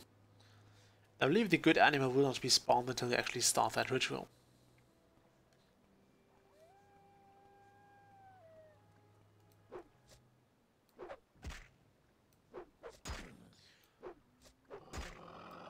We're also not going to find out which plague those wolves transmit. So whether it's the just common disease or if it's actually the blight. It should not be Corporus. That is basically gone by now. It also never was a thing on Solstheim because it's not Vardenfell. Solstheim was never affected by Daggerthor's creatures, although he might have... they might have the blight. I don't know. I think they would because it just makes sense for him.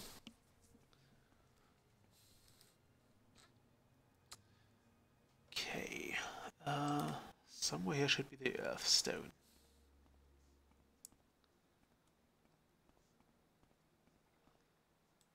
Actually, it's a bit further.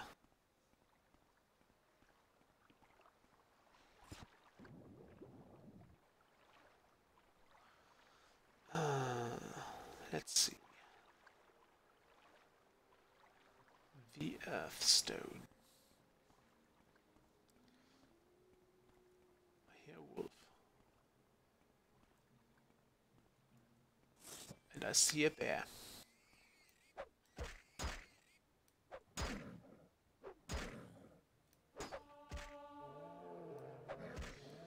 I still suck at blocking. I should probably have learned some of that. But since I was using a spear from the get-go and decided not to use a shield for most of the game, because the spear uses 2 of your hands, I never really figured I would want to learn blocking, and now I kind of do.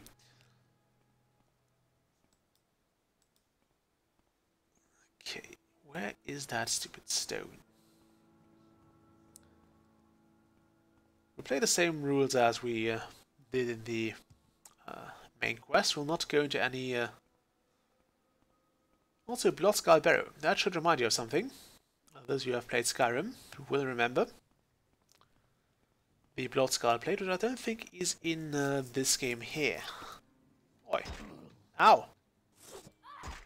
And this is why I tend to sneak.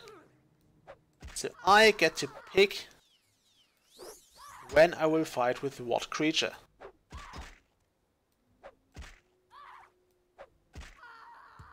It's also a shame that nothing here seems to really be, except the Freezer hacks.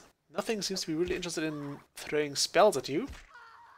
So I can't really slurp up magic easily. Let's not have those berries. Can I talk to that rock now? Thank you.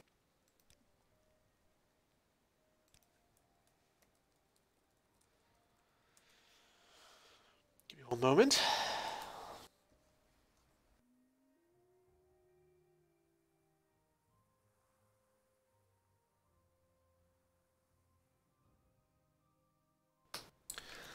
Okay, let's talk to a rock. Northeast, the Cave of the Hidden Music. Northeast is this way.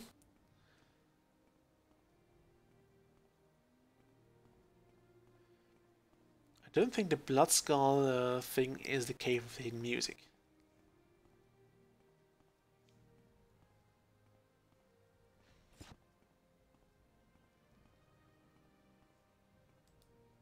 I would probably want to repair my equipment. It should also help me lose some of that weight. I wish there was a spell for fixing equipment, but it's kind of difficult because nothing can actually target your stuff. I mean, there are plenty of destroy armor spells, which are pretty easy to pull off because you can just point them at the enemy and then the game will know, okay, you want to destroy that.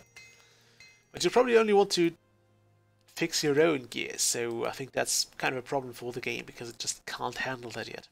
You can't cast one of those spells at yourself, and the game probably wouldn't be able to distribute the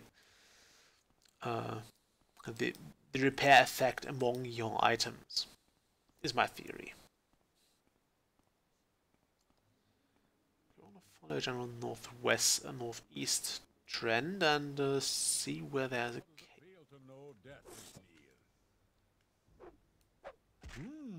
You tell me.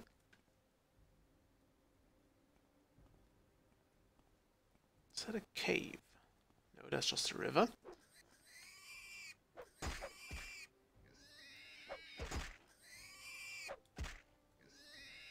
Stupid thing. Okay. I think the cave was a small distance away from the stone.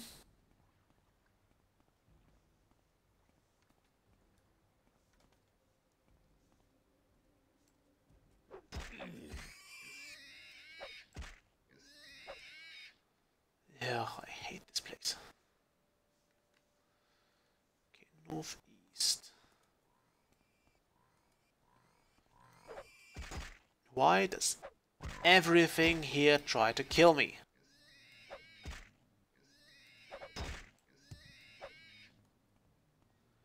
Yeah, this is why I sneak most of the time. Okay, travel northeast, find the cave. That's a wolf, not a cave.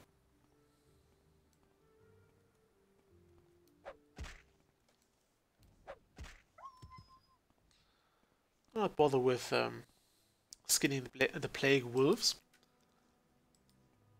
Okay, travel northeast, find the cave of the hidden song. I think this cave was actually literally called the Cave of the Hidden Song. It was not like a crypt that you had to add that would eventually lead into the Cave of the Hidden Song. I'm quite sure it was just called that. This one.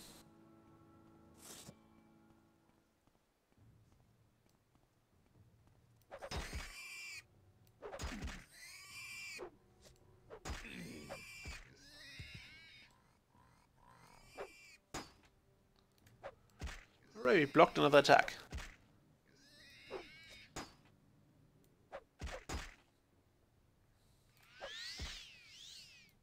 Stop healing, you git. Okay, is this the Cave of the Hidden Song? I wouldn't think it is, but we'll make sure to give it a check. You there. Huh, Cave of Hidden Music. Every time I think something is not that, it is that. Okay, there should be Draugr here. I believe.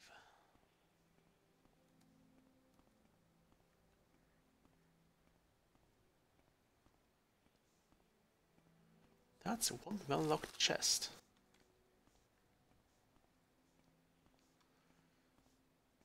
I can't help it. I have to pick that lock.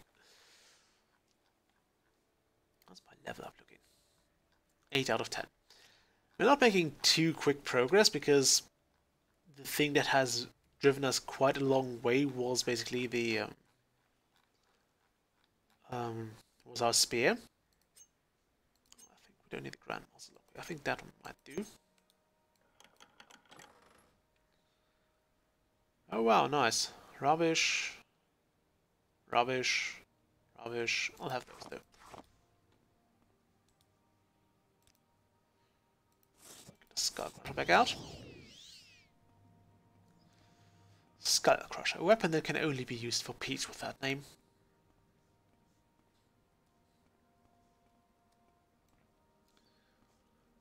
This here, my friends, is a Draugr.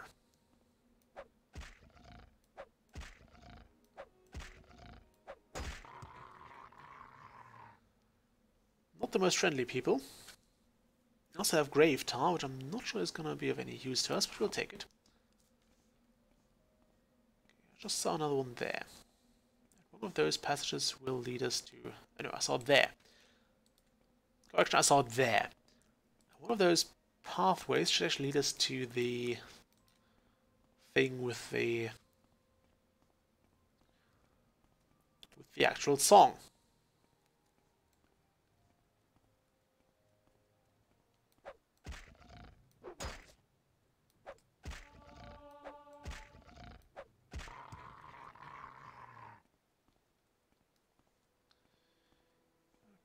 Draugr. They're not that tough, and there are no like Draugr Death Lords and stuff here. Just average Walking Dead. Average.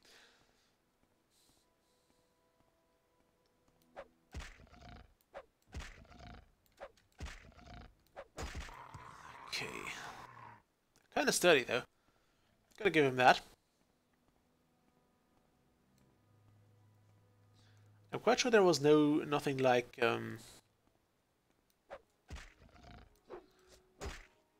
yeah, for example in other role-playing games where blunt weapons basically give you a very, very good damage boost or more efficient against the undead. I don't think that's the case here. Okay, this looks like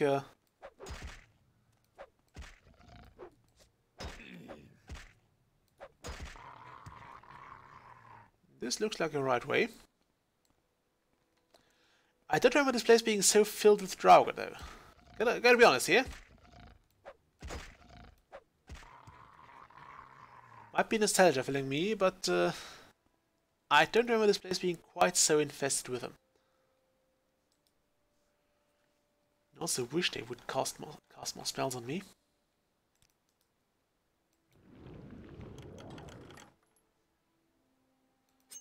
Take that.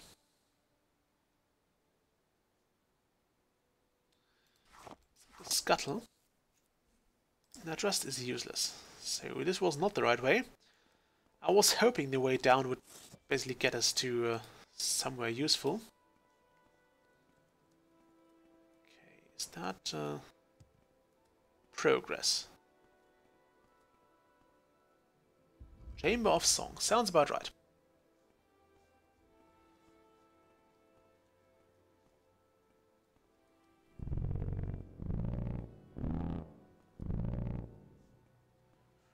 Yes, that Song of the Earth really sounds like flatulence.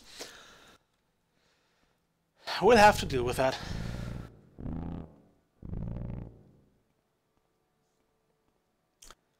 The Song of the Earth.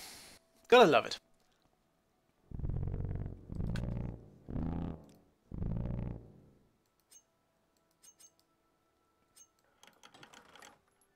I'm not sure why I would want that to resound throughout the world, but okay, we'll make that sound throughout the cave at very least. I don't think there are any more Draugr down here. If there are, we should be able to take them.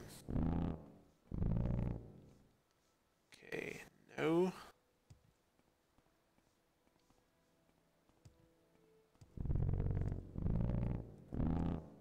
Come on, up there.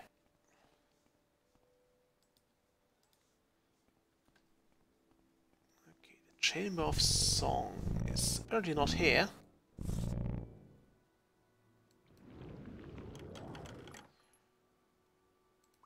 Take that. And those two. On the bright side, there are no insta-kill puzzles here, like the one in Clockwork City. Ah, there it is. This here is the Chamber of the Song.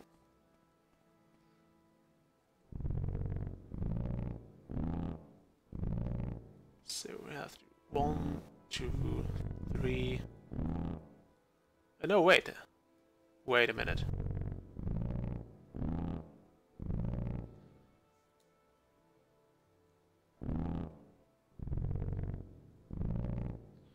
Okay, so we'll...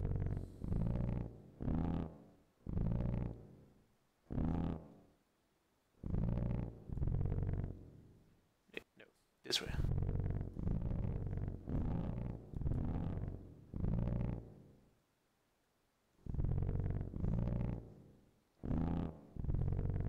No, it's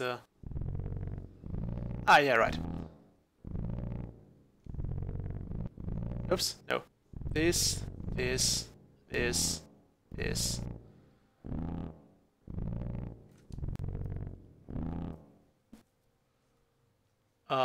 Didn't get that sequence. Could you repeat that, please?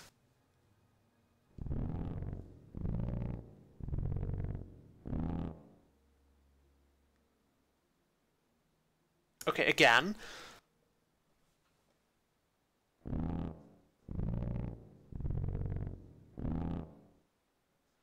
Okay, that would be ah.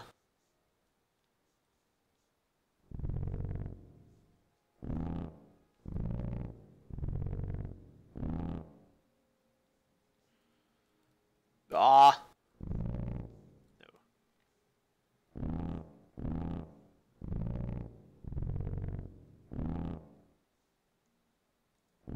This.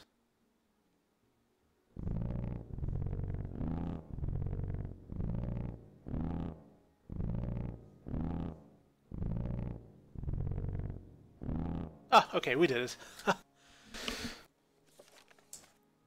Okay, yeah, the sound has swelled and we have now filled the cavern with the song and probably a very nasty smell. Now we'll take this stuff, if there's anything useful in here, which clearly isn't here. But there was not enough spell power. I should have probably also gone to some spellmaker and have them create a very good spell for me, like a 100% opening spell. And this stuff is so not worth the locks it's behind.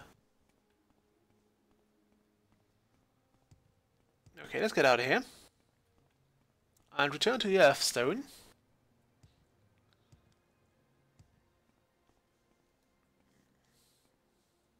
This place is confusing. It's totally weird and twisted and angled. Look at this place. It's a mess. And also, yeah, only having one layer of map really doesn't help. I think I want to go down there and then over this way. Also, apologies for any or to any music lovers who have, I think it's called Absolute Hearing, would have totally been able to sort this stalagmite puzzle out in no time.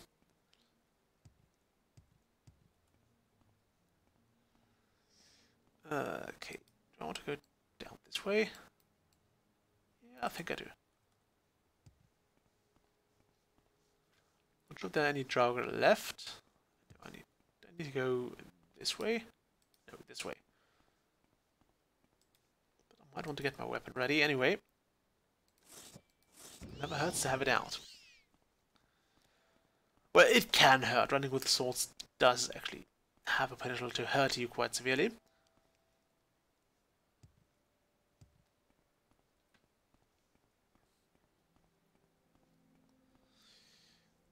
Okay.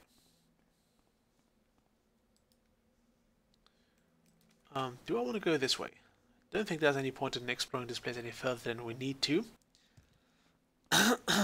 So my suggestion would be to just get out of here and move on with our kind of pilgrimage. Which, unlike the temple thing, which you're free to not join and still get everything out of the main quest, this is actually not optional. You must do this. It's the first actual real wolf we see, as in non-plague wolf.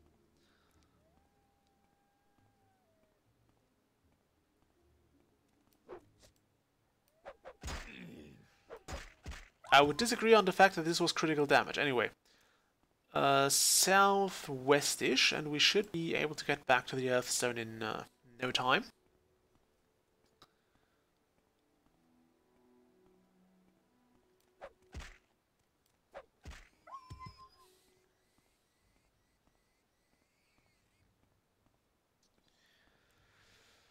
Okay.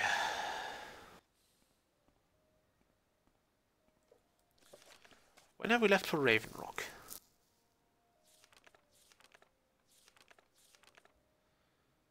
Um, 122.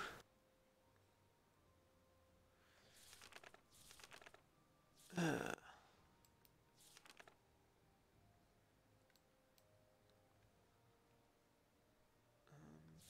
is it?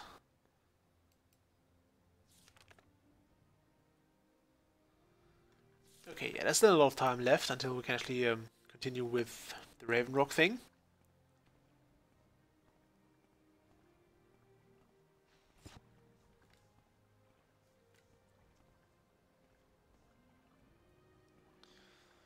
I gotta say I like this quest though because it allows you to actually get to know Assault's time a bit better.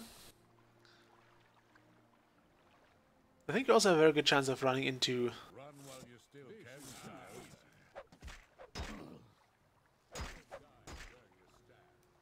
Why am I such a trusting person? I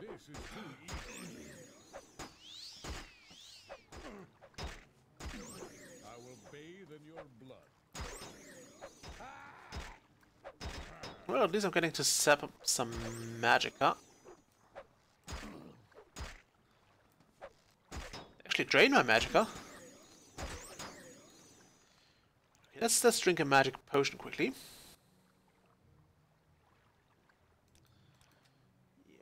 Magic. I need one of those healing potions. Luckily I just grabbed one in that crypt.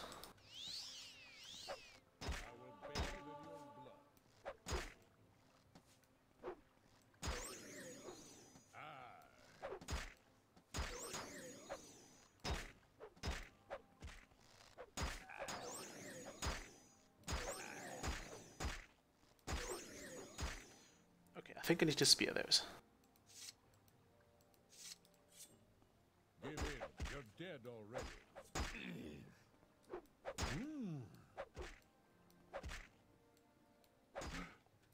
Okay, are we done now?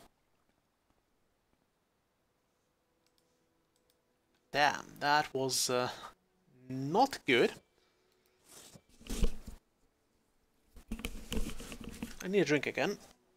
Ugh.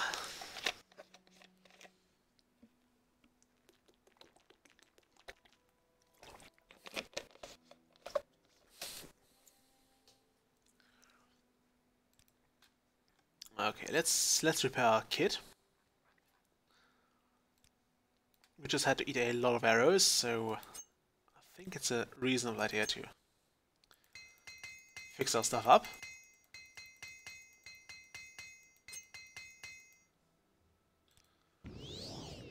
Well, yeah, I'm not seeing myself using True Flame too often here. Mostly because of that pretty annoying magical repel effect.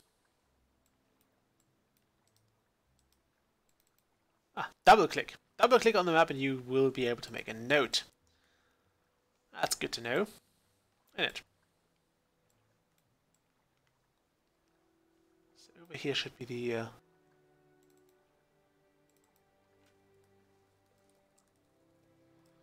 Earthstone. I can even make sort of paragraphs here, so I can write a little text if I so desire. Your own notes are marked here in red, which is kind of nice.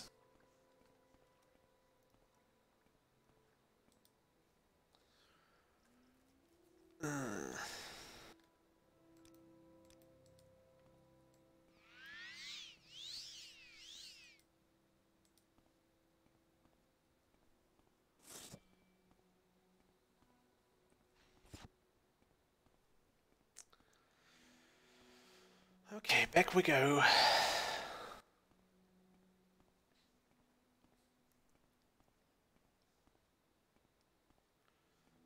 Is this blood-scarred barrow already? Yeah, it is. Should have cleared most of this area already, so I will allow myself to run. You should have picked an easier opponent. Then what? Somebody who's not even wearing clothing? Well, none to speak of.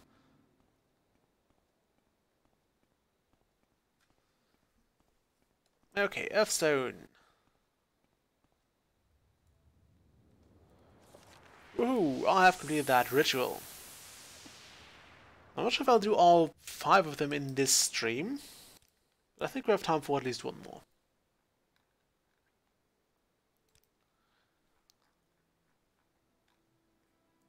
Where would it go?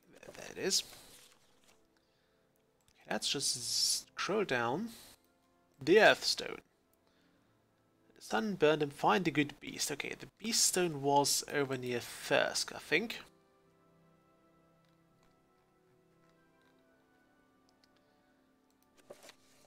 Oops, drop that. Yep, it's near Thirsk at the Lake Fjalding. Do I still need that note?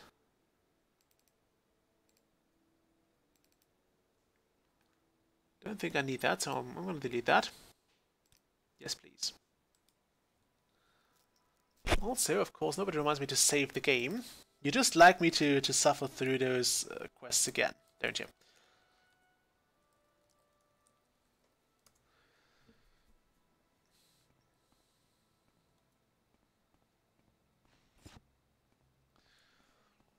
Again, I think there's kind of a mastery that Bethesda developed with telling a story without actually telling the story explicitly.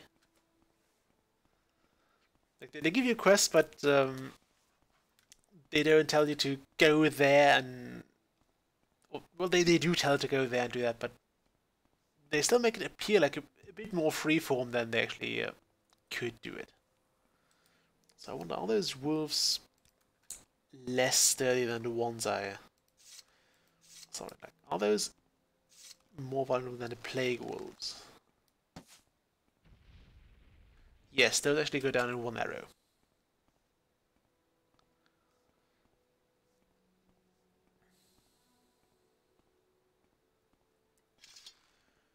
Well, I should probably, considering we're kind of trying to get the gifts of the nature back to the sky, should probably hold on to or hold back on the hunting of creatures I do not intend to actually loot.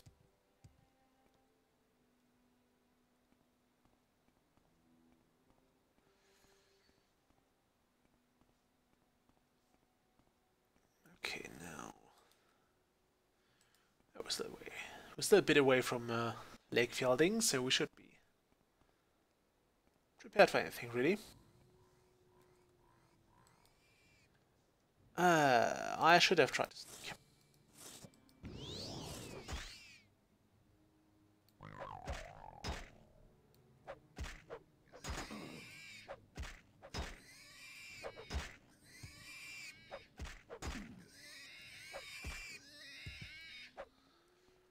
Yeah, I hate those. Reeklings are the worst. Reeklings are the absolute worst.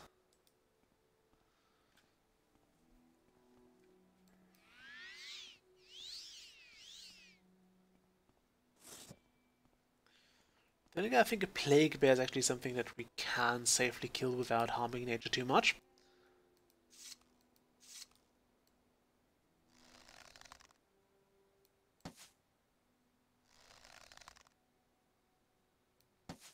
If I can kill it, of course.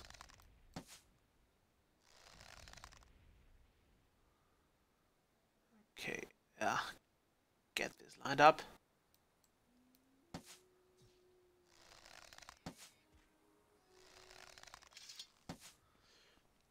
Okay, that'll do. I'll also attack. Was that there all along?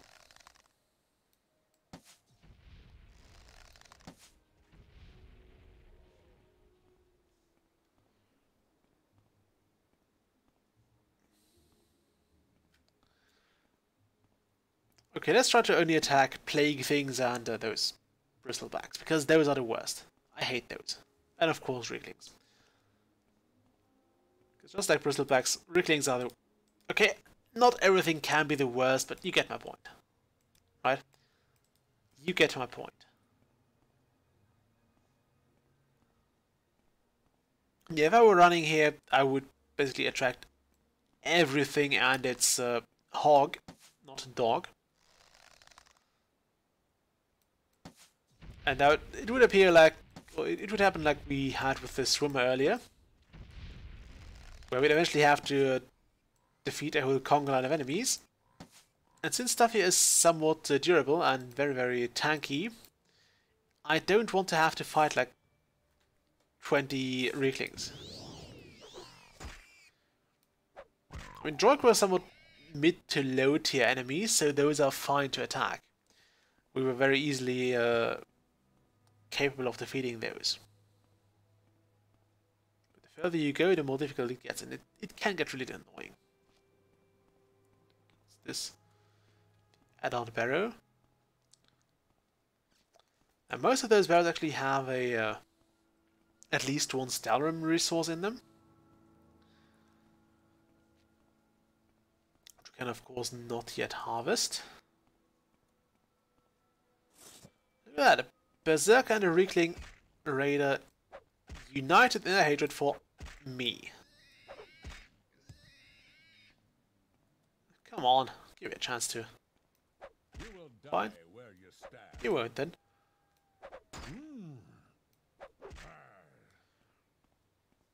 If I wanted to, I could probably also let this guy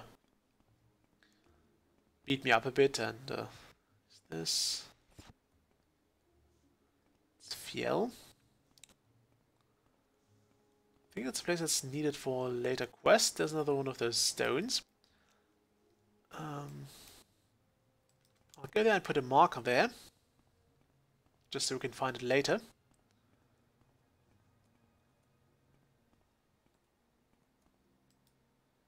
Okay, so this is the tree stone.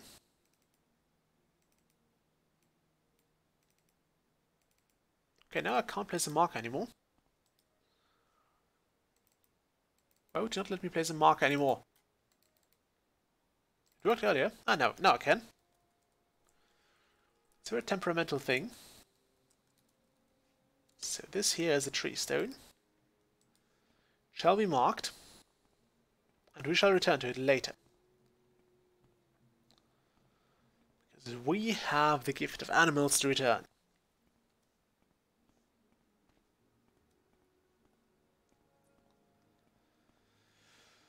Ah, look at that. The plague wolf, a berserker, and the bristleback. Right now they're harmonious, but as soon as I walk in there and they notice me, they will all, of course, go after me. And I think this might qualify as mobbing, isn't it?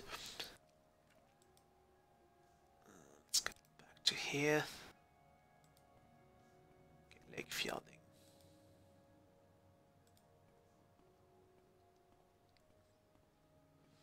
I mean, Zoltheim isn't that big, so you don't really have to have too much in terms of public transportation. Although I would say something between Sky Village and, or maybe Thirsk and Forest Frostmoth would be nice. Or even to Raven Rock later on. You do have to walk back and forth quite a few times.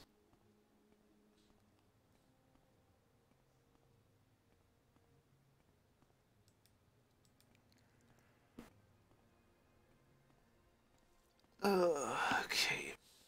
I was getting somewhat tired. I think we're out of their range. I might as well try to run now.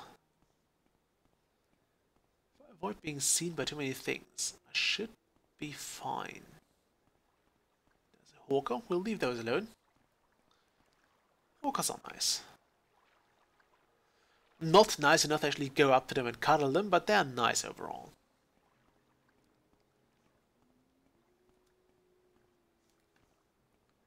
I don't think they'll actually attack me, so it's okay.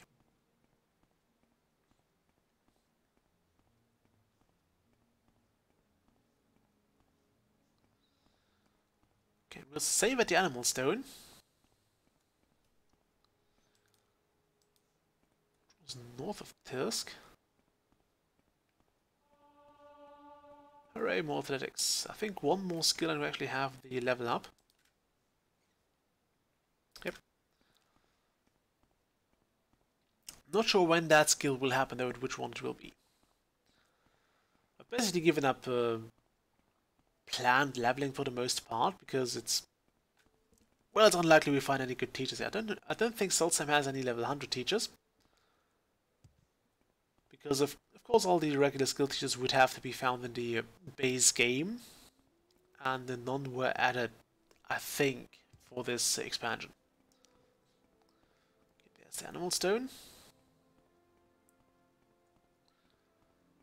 And this is a bit annoying because I think this is basically an escort quest.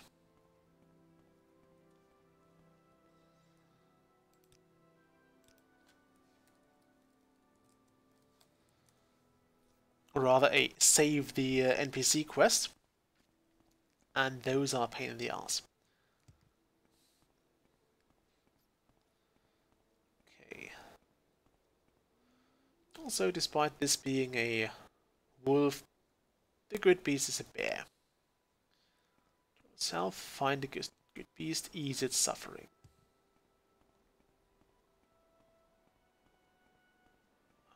South, good beast. Where is the good beast?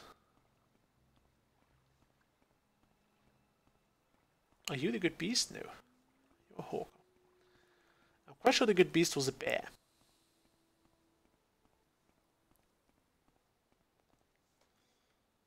There was that stone.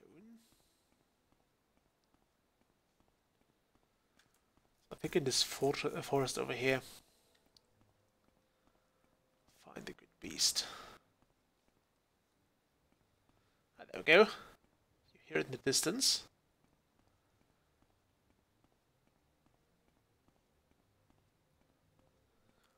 Okay, it's getting closer.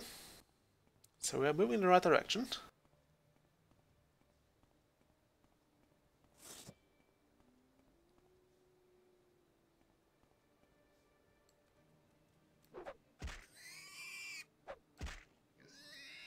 This wasn't a good beast.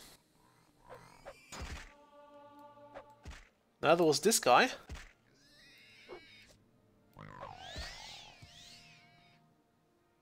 Through the hag. I think I'll take her out as well. You call this fighting? Yes, hit me with that magicka.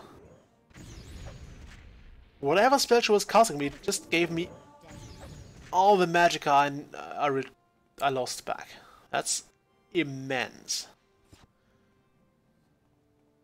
Considering we had like 300 of it. Oh, this might be the good beast. Oh no, that's a dead bear.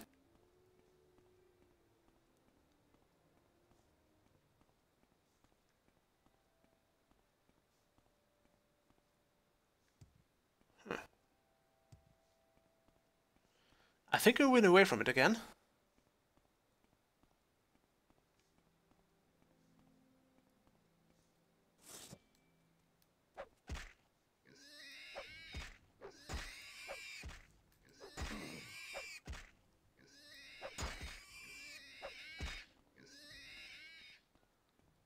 Okay. Where is that stupid bear?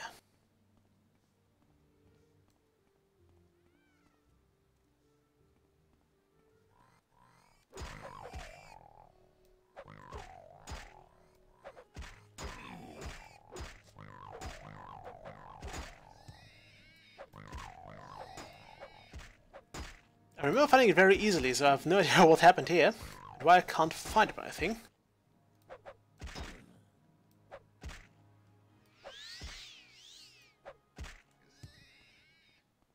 Okay, where is that thing? Ow!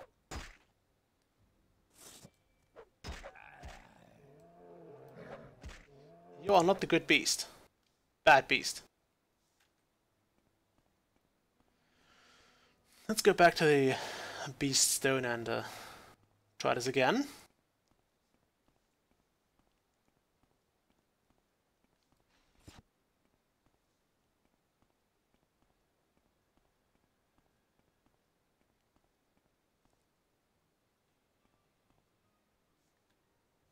Okay, they seem very near now. Okay, that was useless. Let's try this again.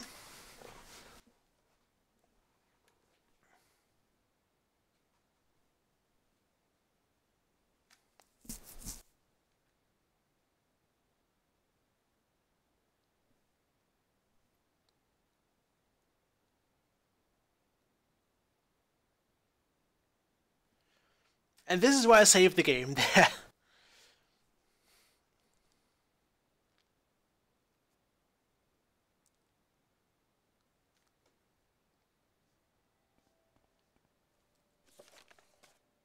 Okay, let's see. Let's try this again. I guess I'll just have to deal with the Congo line of enemies by then.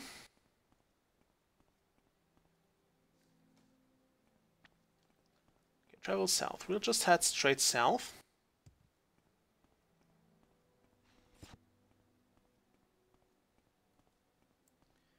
I will run as quick as possible, which is basically this.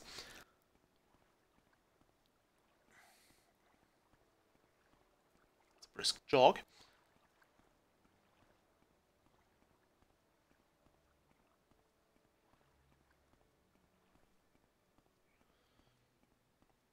Okay, we'll follow south. This is south, we'll go that way.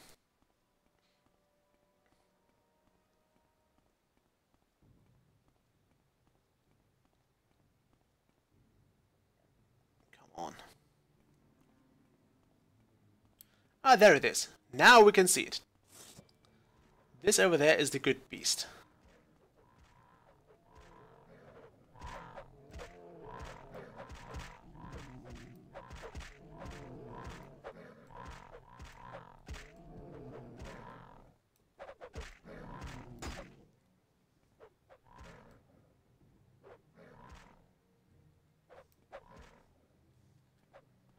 I'm not sure if I can...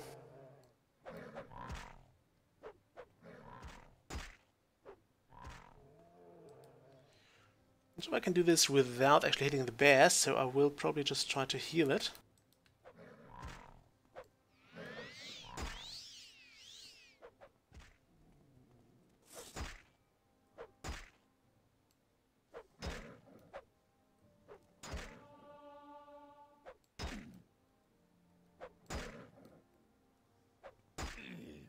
I'm trying to heal you, you git.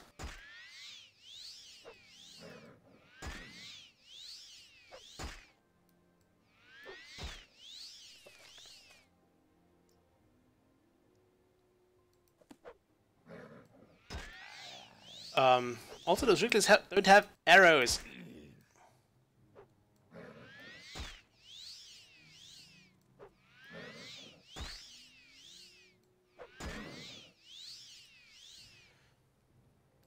I might need a bit more of a healing spell. I might have hit the bear there. I hope I haven't, but I might have hit it accidentally. Do I have a calm spell? Calm humanoid. I do not have any calm creature spells. That's kind of a shame. Do I have any calm scrolls?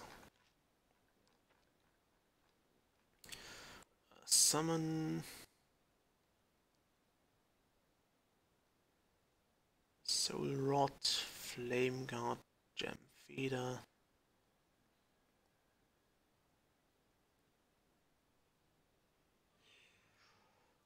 Doesn't look like it.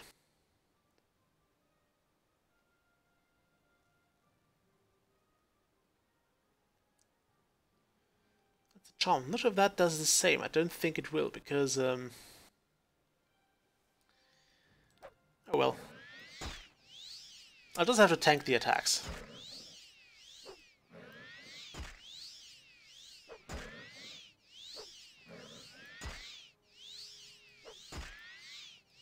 That thing has a crap load of health. No wonder it took so long to die.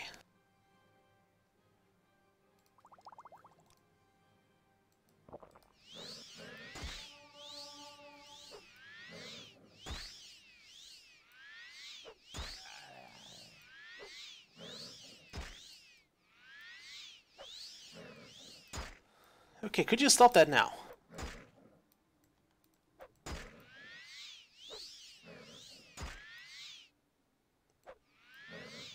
Look, this scroll says you will not struggle with me.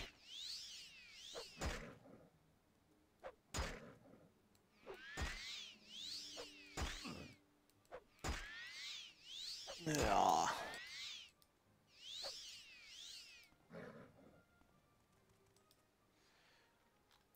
Okay, let's get the half heal ready for now. I'll probably need that.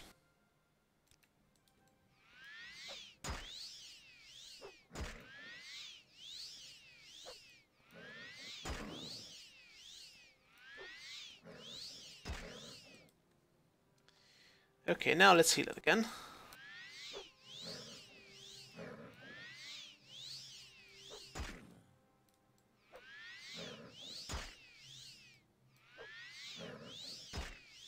Okay, nope, that bear is still pissed at me. Would you calm down? Okay, I think I have to load this again. I think I hit the bear accidentally.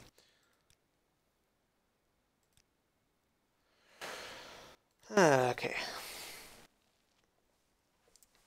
It should not actually attack me.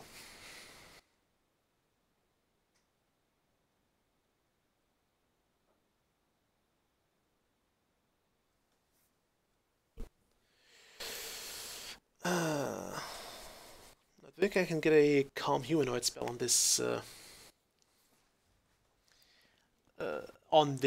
desolate place. Although maybe the shaman actually has that for me. Okay, travel south.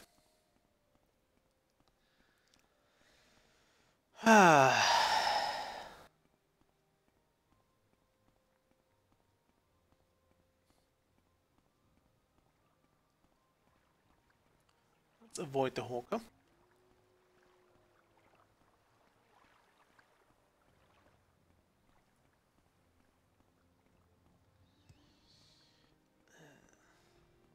Yeah, I'll make a save game once we arrive at the bear.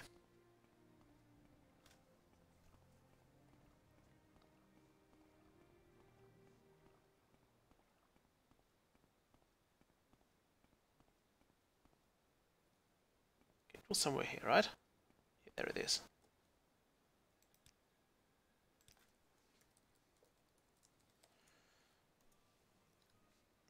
Okay.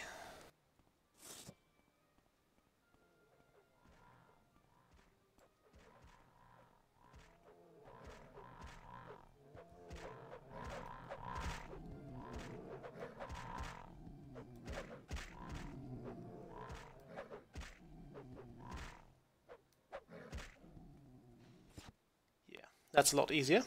The good bear.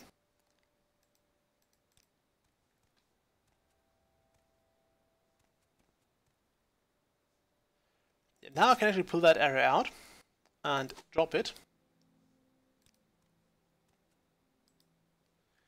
And now I can heal the bloody thing.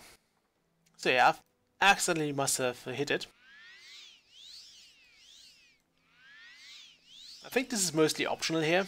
I don't have to heal it. Oh, no, I should attempt to heal it, or you can actually rest near it. Which is just as well, but we'll try to heal it. We need the restoration skill.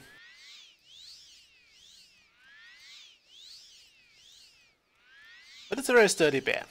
Gotta say that. Although, of course, is also a very, very weak healing spell. I think I want to. Yeah, that'll do.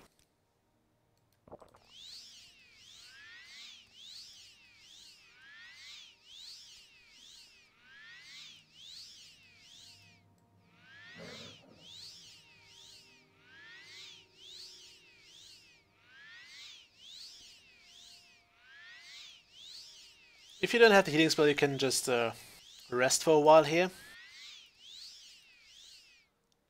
Yeah, we still need one more skill point.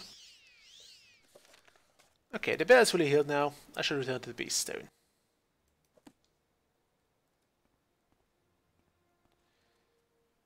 Okay, now we need to escort the thing back.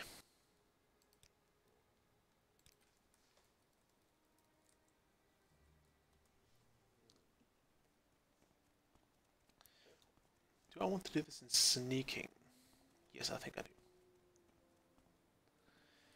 Don't want that bear to charge into any unnecessary hazards. Got Berserker there. Which hates me and everything that follows me.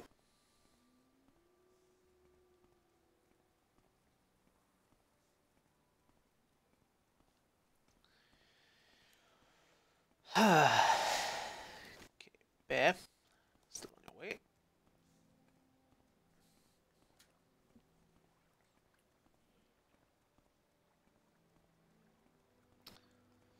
Another reason for walking slowly is we have time. I mean, the Skylar are in no hurry to tell us where the hell our captain is. So until we actually find a better way to sort this out, we have time.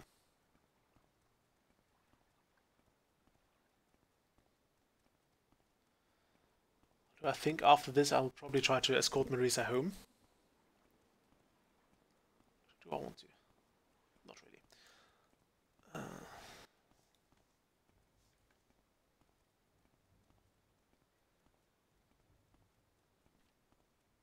Yeah, I think it would be way easier to just give her a Divine Vengeance Scroll, and that would get her right back home to the bloody shrine.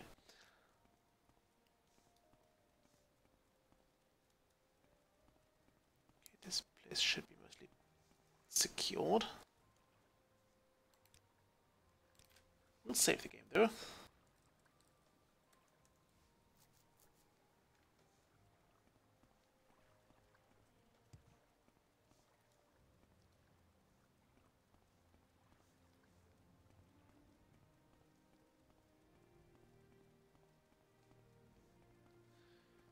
There's the animal stone. I guess we'll help Marisa get home now.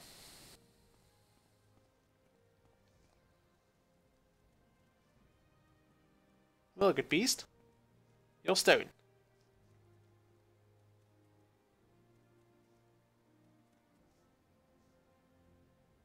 Ah, there we go. Now it stopped following us.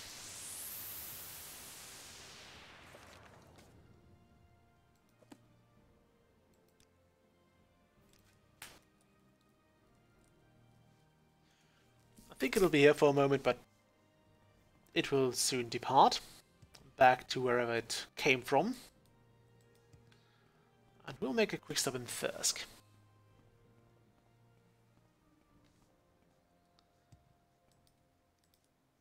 It's over there. Really, first a snowstorm, now a fog. Does Sol's time mean something like the place where you can never see more than 5 meters ahead of you? You can hear all the wolves everywhere.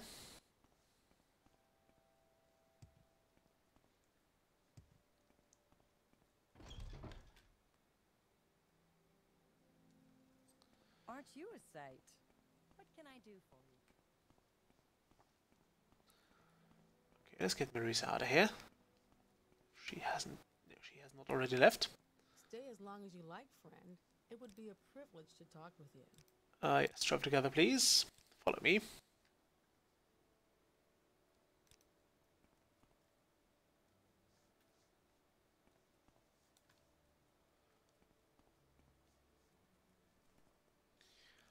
Why am I doing this to myself?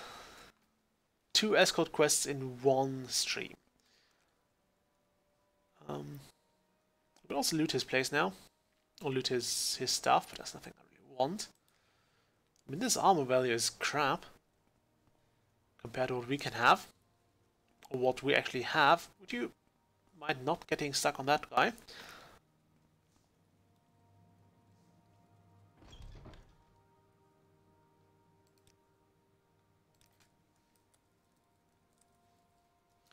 I think if we wait too long, she actually gets on her way on herself, and I don't think if that's good. I'm not sure she actually gets back if she moves on her own.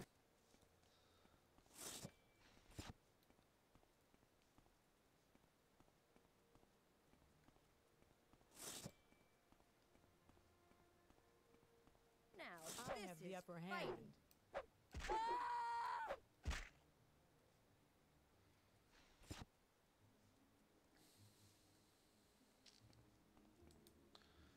Okay, the 4 is straight south. Oh well, southwestish. Well, actually, it's more southwest now. Marisa, still fine.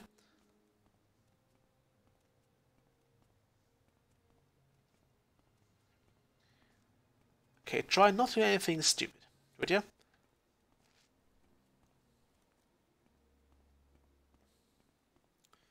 I was not sure where the Dwemer ruins came from that you could find here in Skyrim.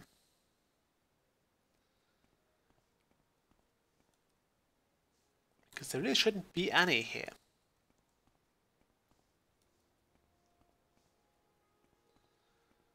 That's the Sugar Man, who, by the way, has now disappeared. He will leave the area, and he will leave Solstheim, and we will never see Uncle Sweet Chair again. It's a shame, he was a nice guy.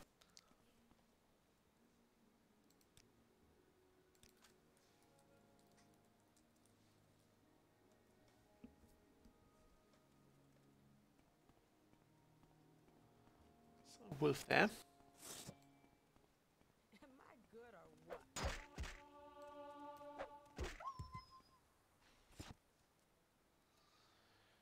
Okay, let's rest here for an hour. I'd kind of hoped we would get this, nice. Would get this while we were,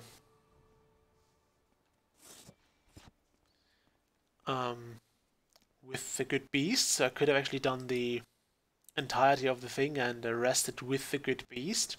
Run or die.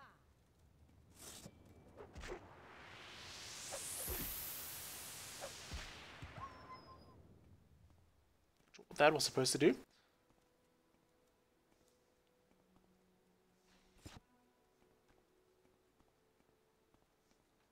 I think this here is the Penumbra Hall. Or the place where you can actually find the wind.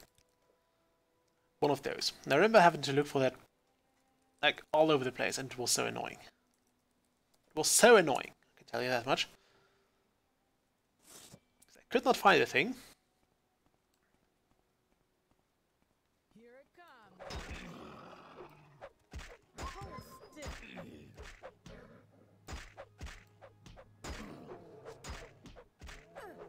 You call this fighting?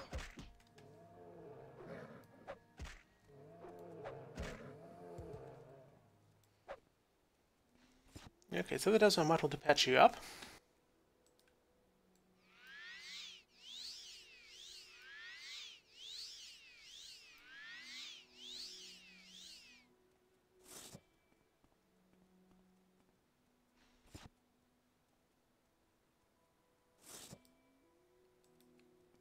This way to the 4. You're beaten.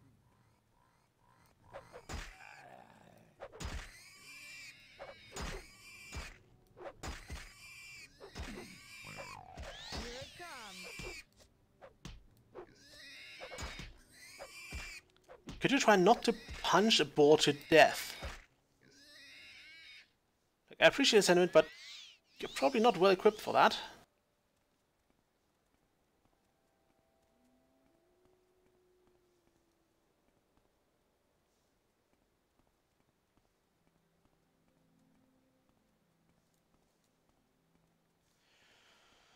Okay. There's a sunstone. I'm not sure if that's... I think that's the next one we need. We won't touch it this live stream. We'll get the 2 quests at the 4 done, which is basically return Marisa home and also turn in that Calovian fur helmet to prove that Uncle Switcher has indeed perished.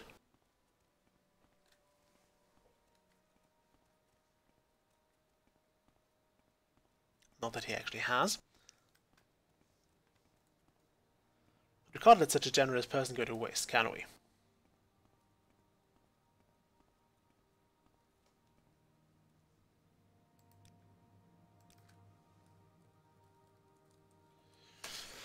Another safety save.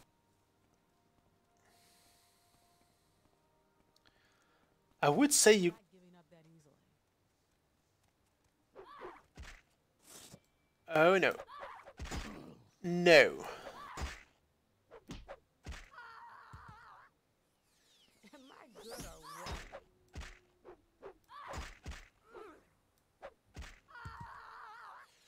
You are not good. You could not even fend off a drunken Nord.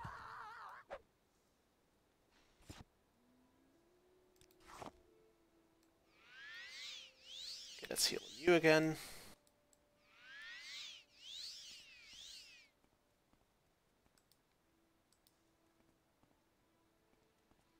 Head more towards the fortress.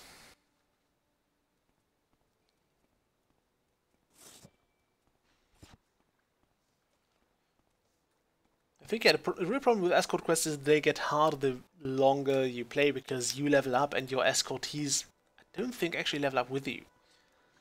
So Marisa is still basically as weak as it gets, or she gets, whereas everything else around us is made to pose a challenge for us. Although it seems the good beast was either an exception from that, or it was already made intentionally beefy, so it can withstand the pummeling from the Reeklings for a while. Run or die.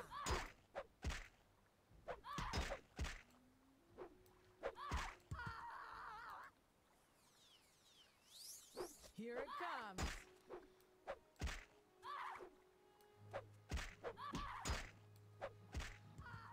Okay.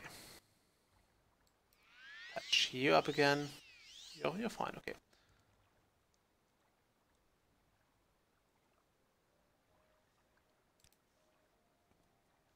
Very well.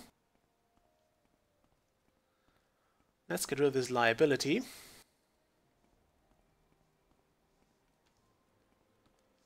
That is our escortee. This way.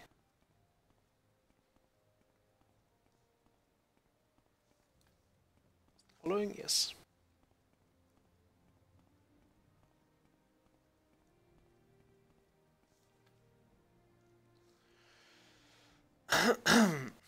Okay. Actually, rebuilding the place. Shows you how dedicated those soldiers are to their place. Okay, now you need to go to the shrine. The armory, the shrine. Probably this one. Seem like very good company. Oh yeah, not you. Greetings to you. A pleasure to meet you. Why do you have a name? Oh, probably because you just have a name. Okay. Do my Assassino is at the White Calovian Fur Helm. Then the deed is done. The Moonsugar poisoner has been brought to justice. Excellent work. You have done a great service to me, the Legion, and the Empire itself. Take this gold as payment for a job well done. I would also give you another reward as a symbol for my personal thanks. This short sword has served me well, and you'll find its enchantments will help rally others to your cause. Thanks, I'll just put that over here. Do not need your short sword.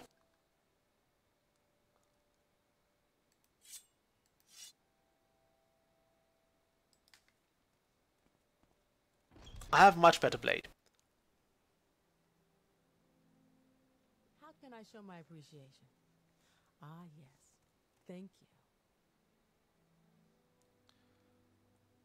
you. Okay, make sure to talk to Yeleen, who is over here. Friend. By the Nine Divines, you rescued my Marisa. Please take this gold. There's not much, but it's all we have in our coffers. I wish I could give you more. Marisa is invaluable to me and the Imperial cult. Okay, that was fine. You git. I like what I see.